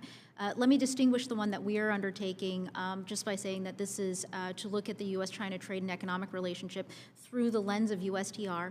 And it was really on the recommendation and request of Senator Portman, an alum of this committee and also a former U.S. trade representative, to undertake this kind of a review, which he had led at USTR when he was the trade rep back in 2005, 2006, after China had been in the WTO for a couple of years.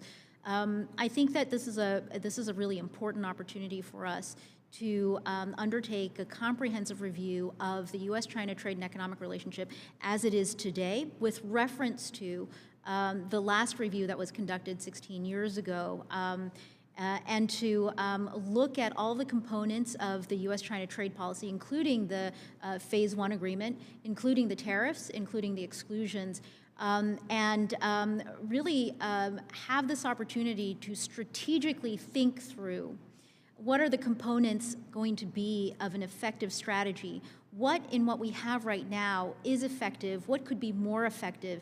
And how do we turn the direction of this very important challenge towards a vision that is going to serve the interests of the U.S. economy today, in the medium term, and also in the long term? In terms of your specific question and how we're coordinated, USTR plays a role in the interagency review on supply chains.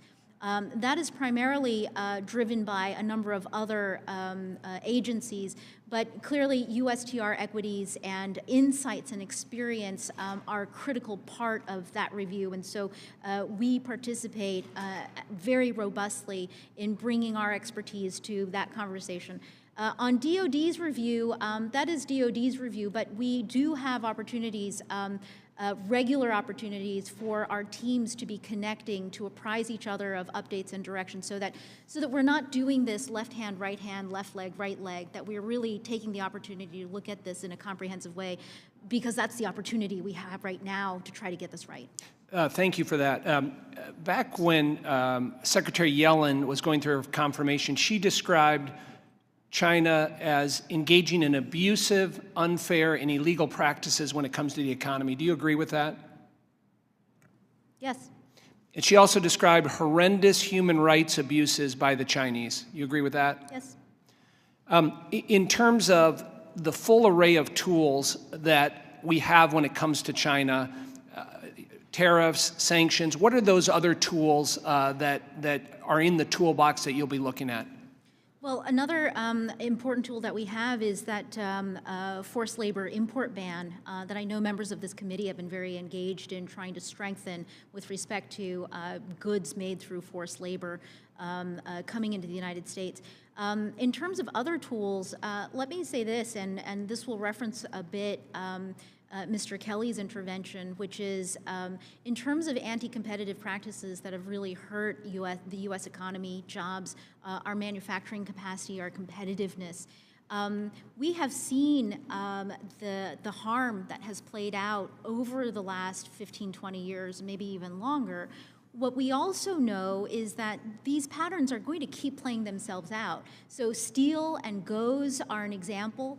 Solar modules is another example. And then as we look at China's industrial policies, we can see where the next set of anti-competitive challenges are going to be.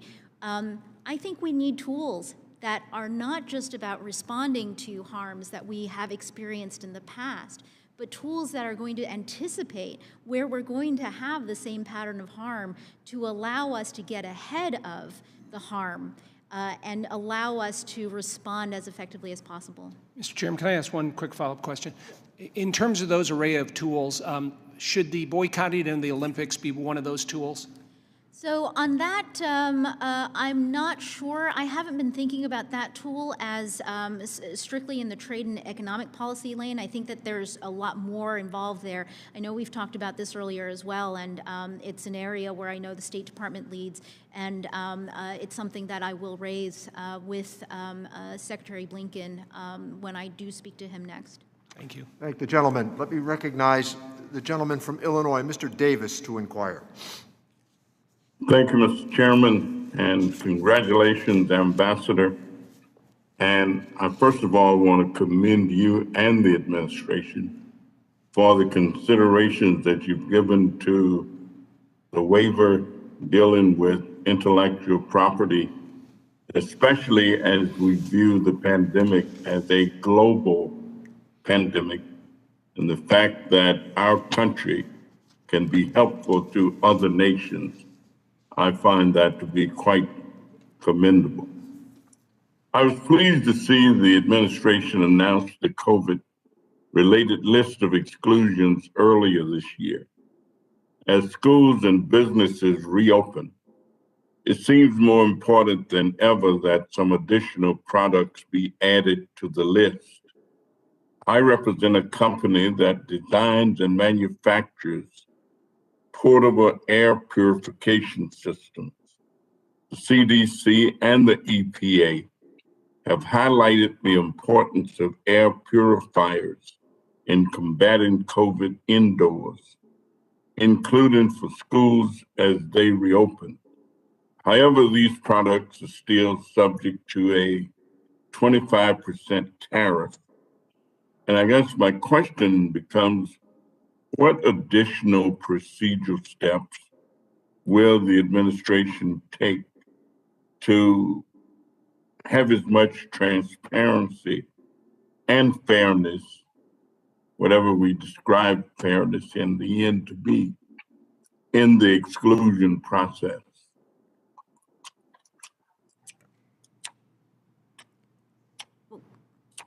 Congressman Davis, thank you for the Yes. question. Yes. Let me be responsive to your question. With respect to the exclusions, this is one component of our top to bottom China review. And let me say this: I don't want to prejudge the outcome of the review, but obviously this is going to be an important component. And obviously, I know from the job that I had working for this committee, and also the job that I have right now, I'm keenly aware of the concerns that have been raised by those trying to make use of the exclusion process, about the exclusion process in terms of transparency and fairness and predictability of the process. So I guess what I would say is, as part of our review, we will need to hear from all of those voices here in Congress and also out there in the economy in terms of their experience with this process as we assess how we can improve and make more effective our China trade policies. Let me ask, in responding to a question for the record submitted by the Senate Finance Committee, you stated that trade negotiations should not prioritize one stakeholder over another, and agricultural trade outcomes should not come at the expense of others in agriculture. At one time, Chicago was known as the candy capital of the world. However, many of our sugar-using manufacturers have relocated to South America and Canada due to the sugar program, and more importantly, the tariff rate quota. What are your thoughts about our sugar situation at the moment? And is there a way that we might encourage a more balanced sugar policy? Mr. Davis, I know no one knows more about candy than you do. And so let me just say, I would be very interested in continuing this conversation and having my team dig in with yours about where opportunities may lie.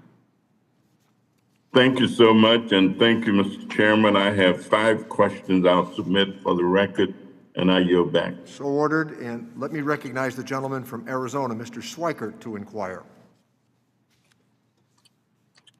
Thank you, Mr. Chairman. And Madam Ambassador, first I owe you a thank you for all your work in helping Mr. Kind and those of us who are interested in the WTO, we'll call it resolution.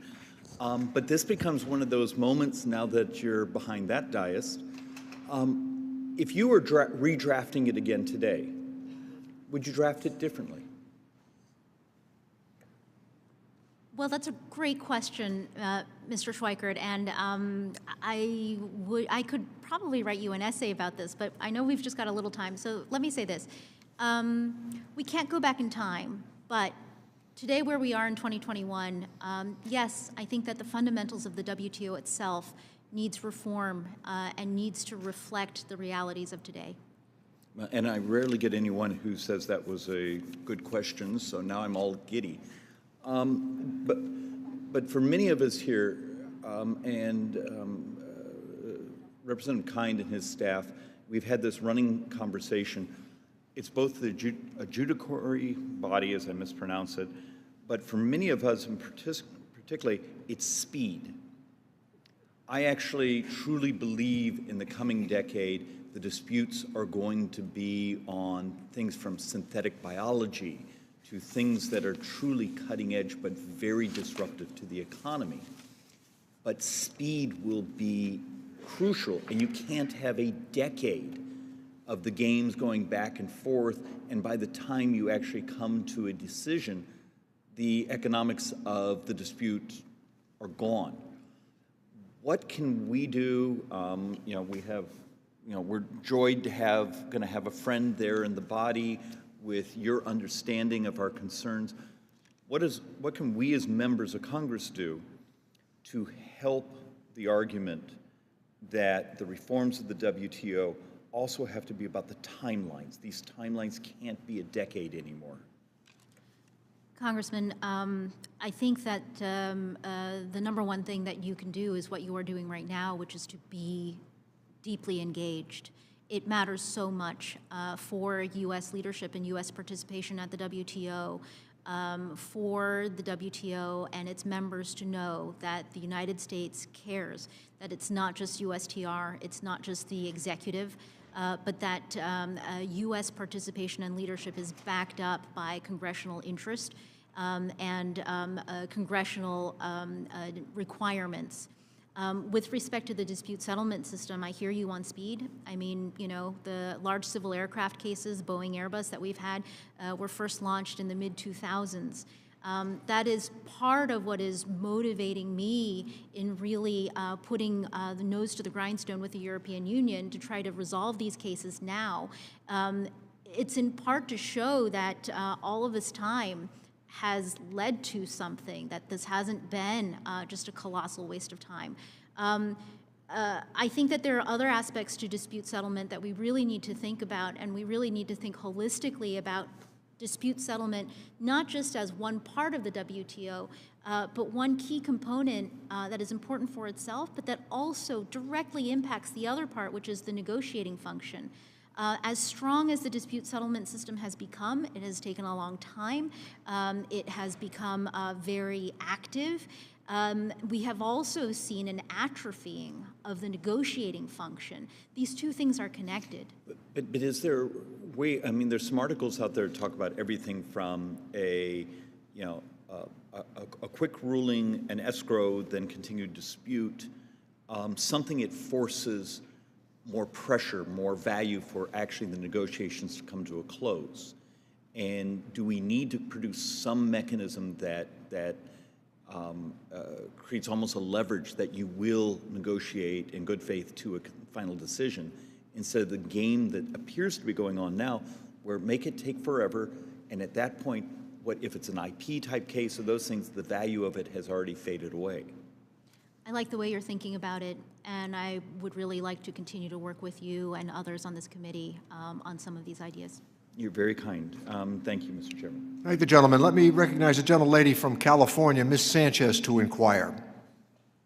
Thank you, Mr. Chairman, and Ambassador Tai, thank you for joining us today. It really is a pleasure to see you here. I know that you've dedicated most of your career to public service, and it's great to see you breaking barriers for women of color at every step. And it's particularly great to see you lead the Office of the U.S. Trade Representative. I very much am looking forward to partnering with you to build a more equitable and worker-focused trade agenda. I want to start my questions by turning to an issue that you are no doubt very familiar with, the USMCA. I know that you spent countless hours strengthening the USMCA to incorporate changes that have powered our economy and meaningfully benefited workers. And now you are charged with implementation of key labor issues that you worked very hard on, including the rapid response mechanism. I want to first begin by expressing my support for your actions to proactively use the rapid response mechanism. As I'm sure you're aware, earlier this week, the AFL-CIO, SEIU, Public Citizen, and independent Mexican trade union, CINITIS, filed their first complaint under the rapid response mechanism. And without enforcement, our trade agreements really aren't worth the paper that they're written on. So I know that you are working to try to make sure that our partners are meeting their obligations under the USMCA. Ambassador Tai, you mentioned in your testimony that support from Congress can help us deliver results for the American people. And I'm interested in knowing how can we partner with your office to ensure that Mexican employers and government officials are meeting their obligations under USMCA and they are respecting worker rights. Well, Congressman, thank you so much for your kind words, but also thank you for raising this particular question, because I think that one of the most direct ways that you can partner with us is by raising your priorities and your concerns and expectations at this hearing. I will be meeting, as I noted earlier, with my Mexican and Canadian counterparts next week at the first Free Trade Commission meeting under the USMCA,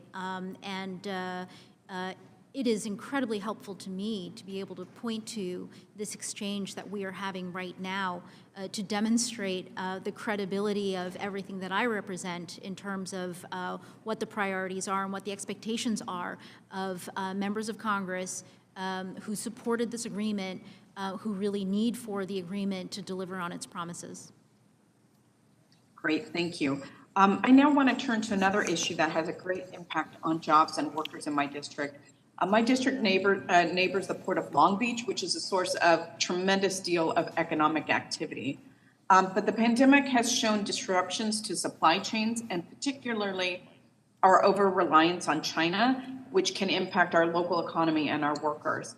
I understand that you are conducting a full review of the U.S.-China trade relationship, and I commend that because the last administration relied only on using tariffs to address our ongoing trade issues with China. And I heard some of your testimony earlier. I agree that we have to be creative and we have to use more than just tariffs to address the economic harms of Chinese trade policy. So I would love to work with you on identifying additional tools to defend against China's unfair trade practices, particularly their reliance on forced labor. And I agree that prospective strategies that can stop China from undermining the integrity of our supply chains are needed. So I just want to mention that.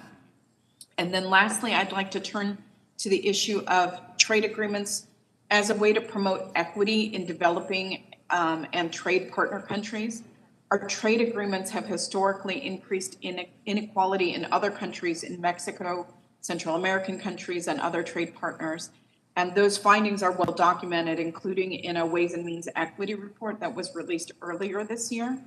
So, Ambassador Tai, you have unprecedented opportunity to change course and promote inclusive democracies, improve working conditions, and promote racial and gender justice through our trade agenda. So I am curious if you can identify for me some existing tools that you will use to help us better achieve those goals. Congressman, this is such an important question. As I've talked about before, we really have an opportunity right now to build better trade policies that are more inclusive, that are just more conscious of the fact that the benefits of trade need to be more widely shared and need to be directly relatable to more people. The more that we can do that for ourselves through our trade agreements and then for our partner countries, the more durable these agreements are and the more they are a force for good. Which I don't think has always been the case, that our trade agreements have been viewed as forces for good here or in our partner countries.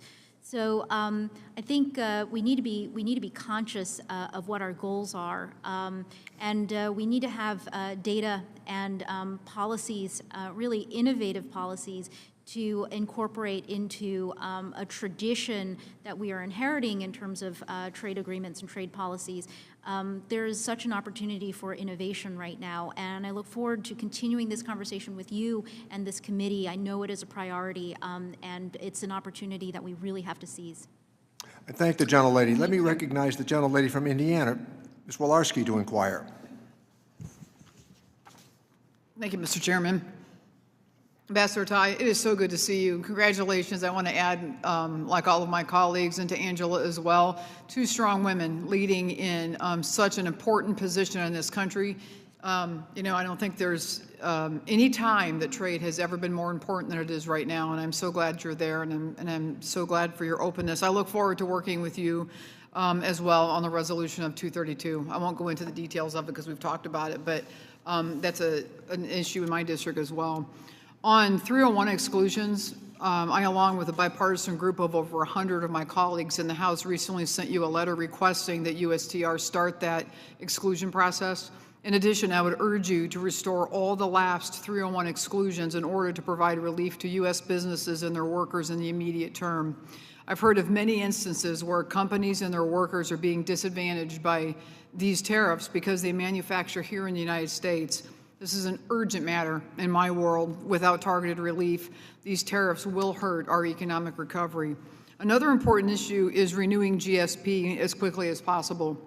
Its lapse is currently hitting manufacturers in my district, such as the RV industry, to the tune of $1 million per month, and I know my constituents are not the only ones feeling this kind of pressure.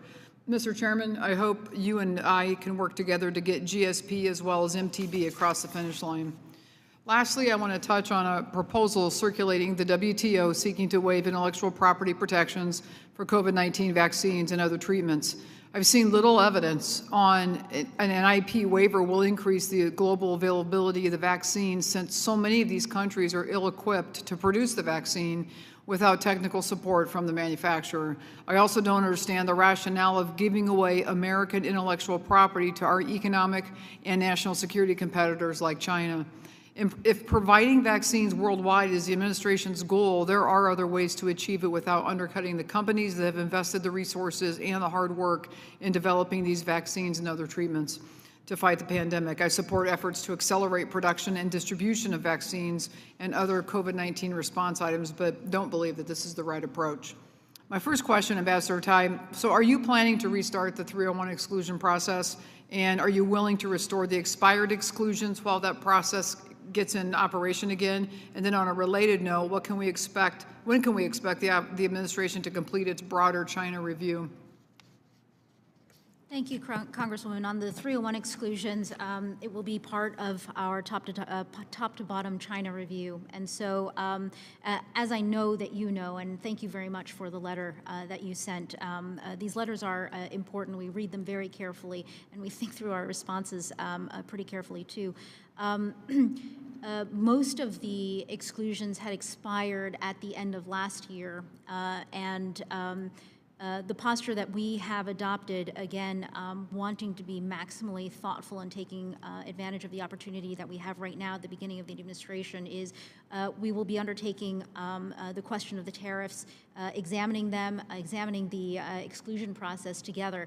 I know time is of the essence. I feel it, the urgency in terms of those in our economy who are just wanting to bounce back and who work so hard. So my commitment to you is that this is one of our top priorities. We have so many of the really talented and hardworking folks at USTR working on this, and I hope to be able to come back to you soon with more specifics. I know how important this is to you, to others, and to small businesses, large businesses, and workers in America. I appreciate it. My final question is, what's your perspective on the implementation of the U.S.-China Phase 1 trade deal in terms of medical devices, which were included in the deal's purchase commitments? So this trade deal is also, we have been conducting an ongoing assessment of China's performance, and it's mixed. It's mixed.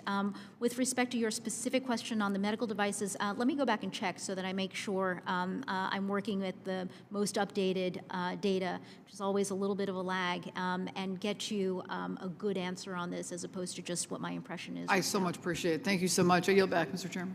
I thank the gentlelady. Now, consistent with committee practice, we will move to a 2-to-1 questioning ratio, beginning with the gentleman from New York, Mr. Higgins. Thank you, Mr. Chairman, and thank you for being here, Ambassador. It's wonderful to see you. As I said before, you're a great source of pride for this committee and a great source of joy for all of those who you've worked with and who admired your work here and continue to admire the work that you're doing as the United States Trade Representative. In 1960, the United States economy was 40% of the world economy. In 1960, China was 6% of the world's economy. Today, the United States is 24% of the world's economy. China is 19% of the world's economy. China is growing global market share. America is declining in global market share. 40 years ago, the U.S.-China competition was for who would make the world's toys, T-shirts, and tennis shoes. Today, the U.S.-China trade competition is about who will lead in technology, in 5G broadband, artificial intelligence, computer chips, pharmaceuticals, and electric vehicles. Today, 80% of the electric vehicles are either made in China or in Europe. Despite this, 71% of U.S. drivers say that they want an electric vehicle. 50% of American drivers cite lack of charging stations as a major obstacle to buying electric vehicles. The Biden administration has proposed an aggressive electric vehicle strategy by building 500,000 charging stations by the year 2030. Can you talk about that goal and the importance relative to the U.S.-China relationship as it relates to the economy?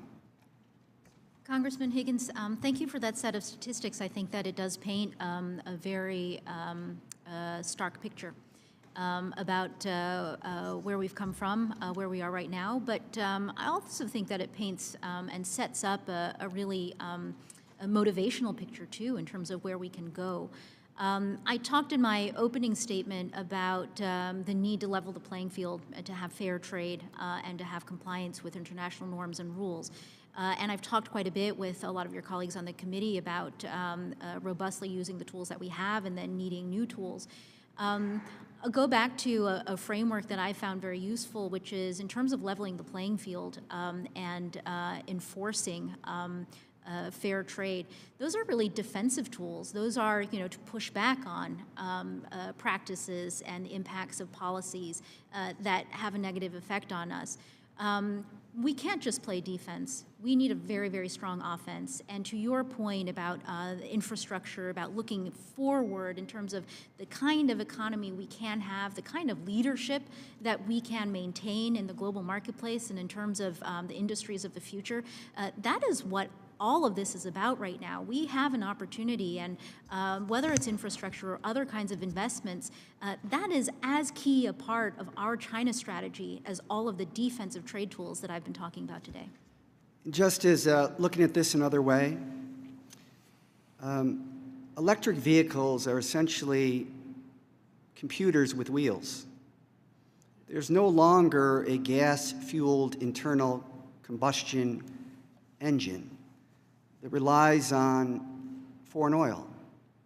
If you look at the entirety of the Middle East, it has a population of about 300 million people, approximately the same size of the United States.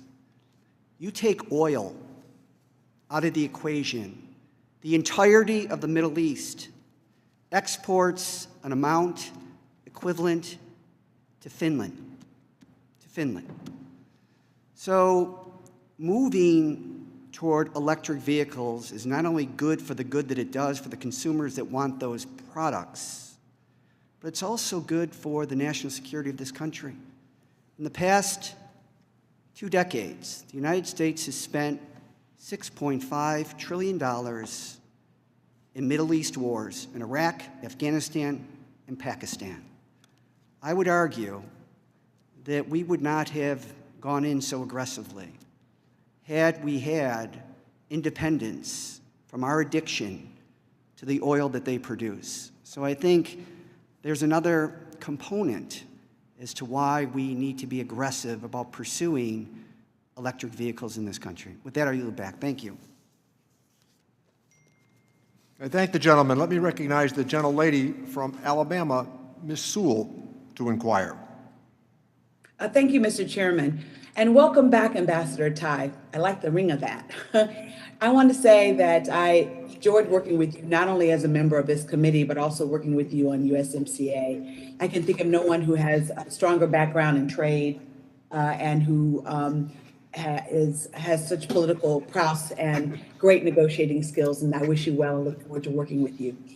Chairman Neal chose me as one of the co-chairs of the Racial Equity Initiative, and I think that we have a real opportunity with this administration and you at the helm to really address some of the structural inequities that affect trade. And so I know that this administration is laser focused on equity and would love to know your thoughts about what we can do specifically at this moment in time to address the inequities that exist in underserved communities as when it comes to trade. And I specifically would like to talk to you about what we can do in terms of having better trade and more fair trade for our workers, but also opportunities for underserved communities to really become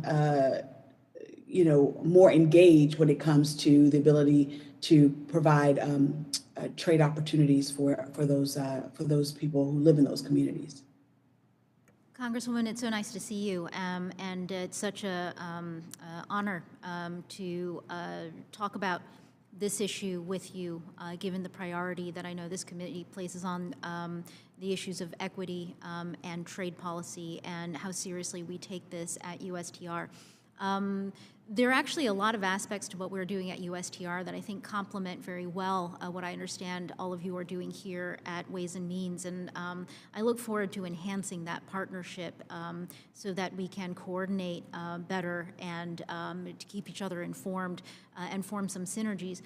But let me just point to one specific concrete thing that we are doing right now, which relates to our engagement approach and our engagement strategy, which is if we want trade policies to work better for our workers, for regular people, for wage earners, what we need to do is to talk to regular people. We need to reach out to people in communities that we haven't traditionally and that most trade policymakers don't naturally think of. If we want the office of the U.S. Trade Representative to represent the interests of the United States, we have to do more of an effort to reach out to know what is in the interests of the United States. We can't just sit here in Washington waiting for the U.S. to come to us. If we do that, then we really are trapping ourselves in a kind of a pattern where only the most sophisticated,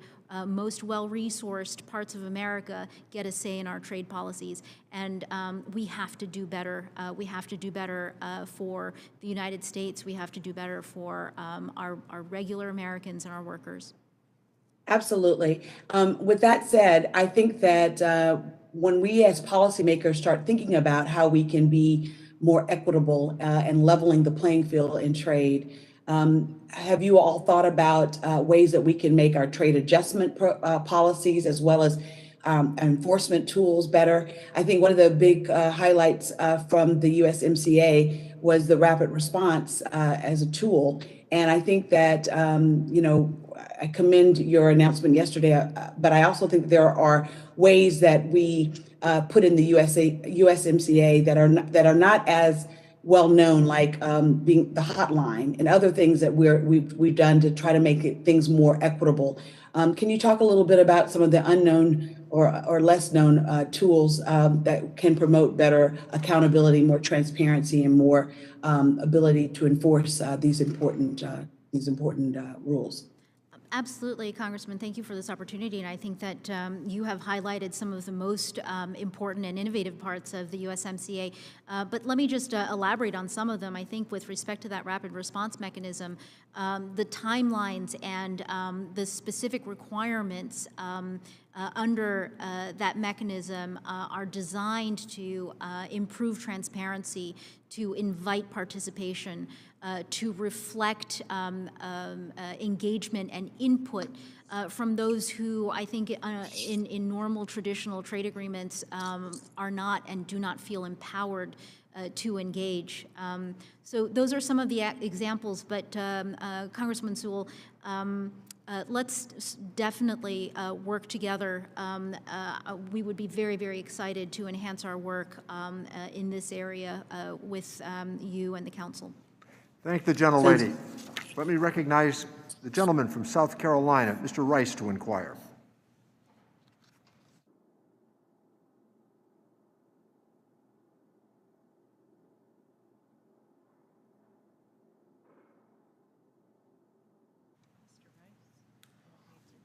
Mr. Rice, would you unmute, please? Thank you, Mr. Chairman. And Ambassador Tai, what a pleasure to have you in front of the committee. Thanks, Doug. Congratulations on your appointment. I think the country is well served. I want to talk to you specifically about the 232 tariffs. I'm certainly a proponent of free trade, but it has to be fair. And China has, despite the coming into the World Trade Organization. I'm sorry, Mr. Rice, I don't mean to interrupt. You're actually breaking up quite a bit, and I can't quite understand what you're saying, so I don't want to get to the awkward part where you get to the end of your question and I'm just staring at you blankly. Okay, can you hear me better now? Thank you so much, yes. No? You can? Okay. So, one of the reasons for income inequality spreading in this country that we so constantly fret about, justifiably, is globalization. And China stealing our intellectual property and illegally subsidizing industries that undercut American industry and undercut American workers, like steel, for example. When China builds excess capacity, the government subsidizes these industries, willing to take a loss to ultimately eliminate competition in other countries. Tom, we're having trouble hearing you. All I can tell you is I could log off and log back on. Why don't you go on to somebody else and I'll come back? We'll come back to you. Is that all right, Tom? Yes. Okay.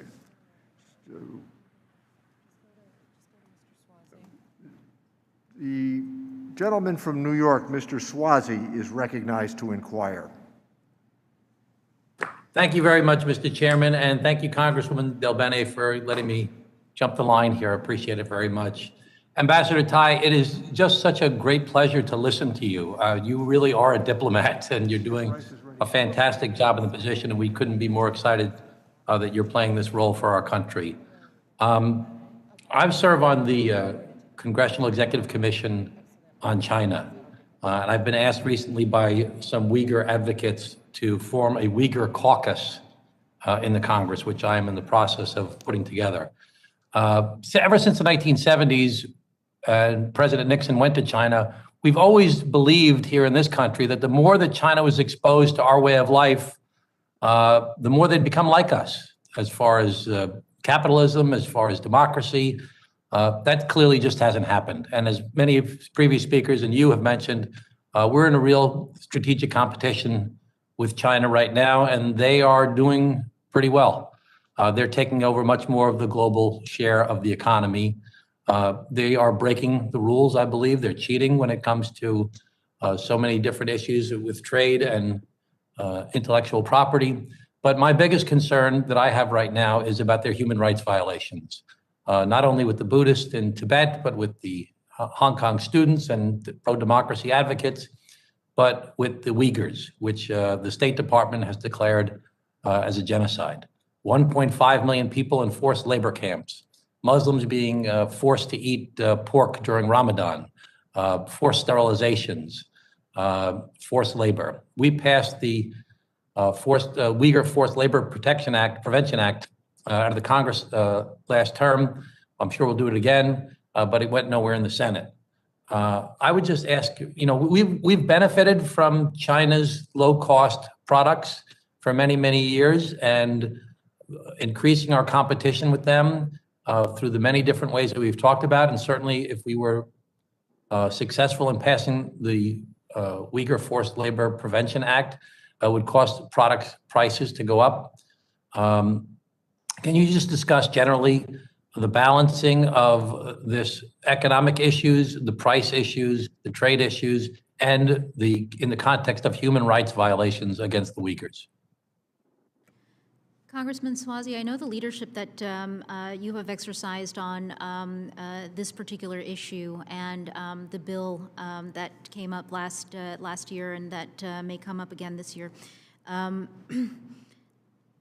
Let me say this. I think we have come a very, very long way in the development and formulation of American trade policies where labor rights, environmental protection, human rights were not a part of the conversation, were not allowed to be part of the conversation just a couple decades ago. Now we have, on a bipartisan basis here in the United States, labor, environment, human rights, rule of law, good governance, anti-corruption components in our core trade policy programs. And I think it's something we should be very proud of, because at the end of the day, these are economic issues. They are issues that impact the terms of economic competition. Forced labor is at root not just an abominable exploitation, but also functions as a very crude subsidy. That drives the low costs. That is the race to the bottom that we talk about when we talk about trade policies and fair trade policies, good trade policies. So this is absolutely something that we need to focus on. We cannot silo these issues outside of economic policy, international trade policy, and they deserve a focus and priority from the United States in the administration and also from Congress. You know already, I'm sure, Ambassador, but for my colleagues to know also is that, one of the largest providers of cotton to the United States of America and to the world is through China, and 80% of the cotton from China comes from the Xinjiang region. This will cause an increase in our prices, I'm sure, and there'll be a lot of pushback, but we really need to hold them accountable for their forced labor, and we need to put the burden on them as opposed to putting the burden on us to figure out when it's forced labor and when it's not.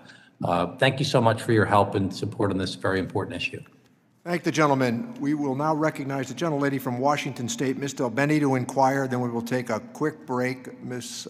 Tai has been with us for almost 2.5 hours of testimony.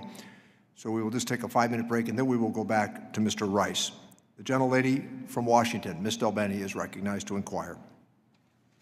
Thank you, Mr. Chairman, and thank you so much, Ambassador, for being with us today. It's great to see you. I, like many of my colleagues, am concerned about our traditional allies and trading partners in Europe and Asia advancing restrictive digital trade policies. These actions include a growing number of digital services taxes, which U.S. companies are now paying, as well as the recent invalidation of the U.S.-EU Privacy Shield, which helped thousands of businesses of all sizes to transfer data between the U.S. and Europe. In March, Congressman LaHood and I, as co-chairs of the Digital Trade Caucus, sent you a letter urging USTR to prioritize addressing these issues and engage with our allies and our trading partners to update trade agreements with new digital trade rules. We also asked you to designate senior level personnel and other resources so that we can execute a strong digital strategy, and voiced our support for a new trade and technology dialogue with the EU. I believe that members of Congress and Parliament should have the opportunity to engage in such a dialogue.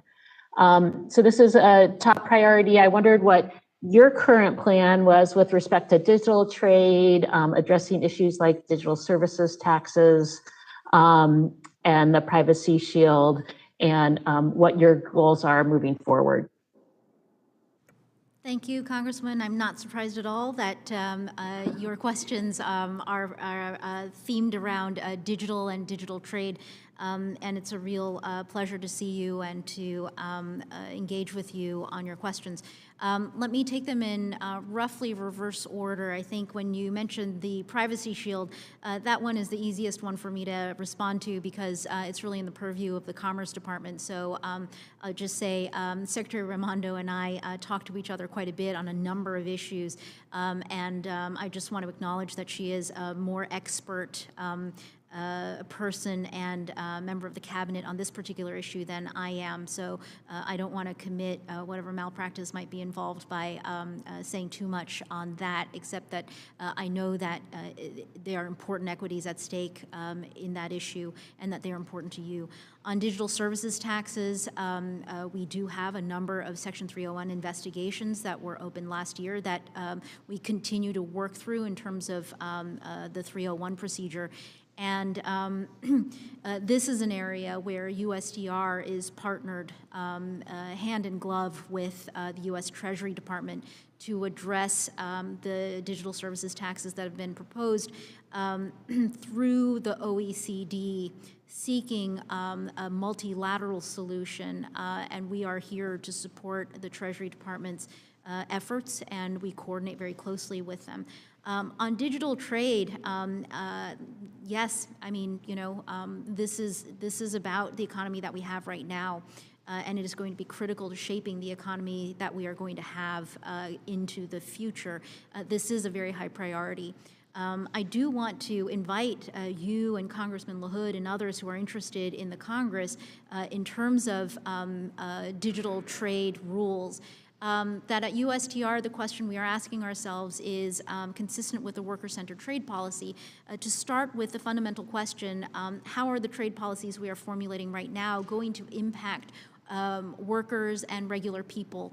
I think in trade, we often very easily fall into our muscle memory of thinking about trade and the U.S. economy along very macro lines. We deal with states, countries, sorry.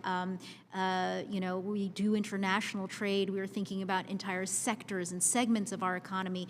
But we really do want to break things down to the individual level, to the community level. And on digital trade, the challenge that I think is very interesting for us that we would like to innovate with you and others here is as we are formulating digital trade rules and policies, how can we also account for how these policies are going to impact regular people? I think privacy ITC is one example, perhaps, but I think that there are a lot of other ways in which we can think about formulating these rules, and I'd be very excited to work with you because I know how much you have thought about these issues and how much you are a leader in this area. Thank you. Also, just quickly, do you have an opinion on the EU's proposal to establish a transatlantic trade and technology council? So we have been talking to the European Union, our counterparts in the Commission, and we're very interested in what they've proposed and are working on a formal response. Thank you. Thank you so much. I yield back, Mr. Chairman. Thank the gentlelady. We will take a 5-minute break, and we will come back, and the chair will recognize the gentleman from South Carolina, Mr. Rice, to inquire.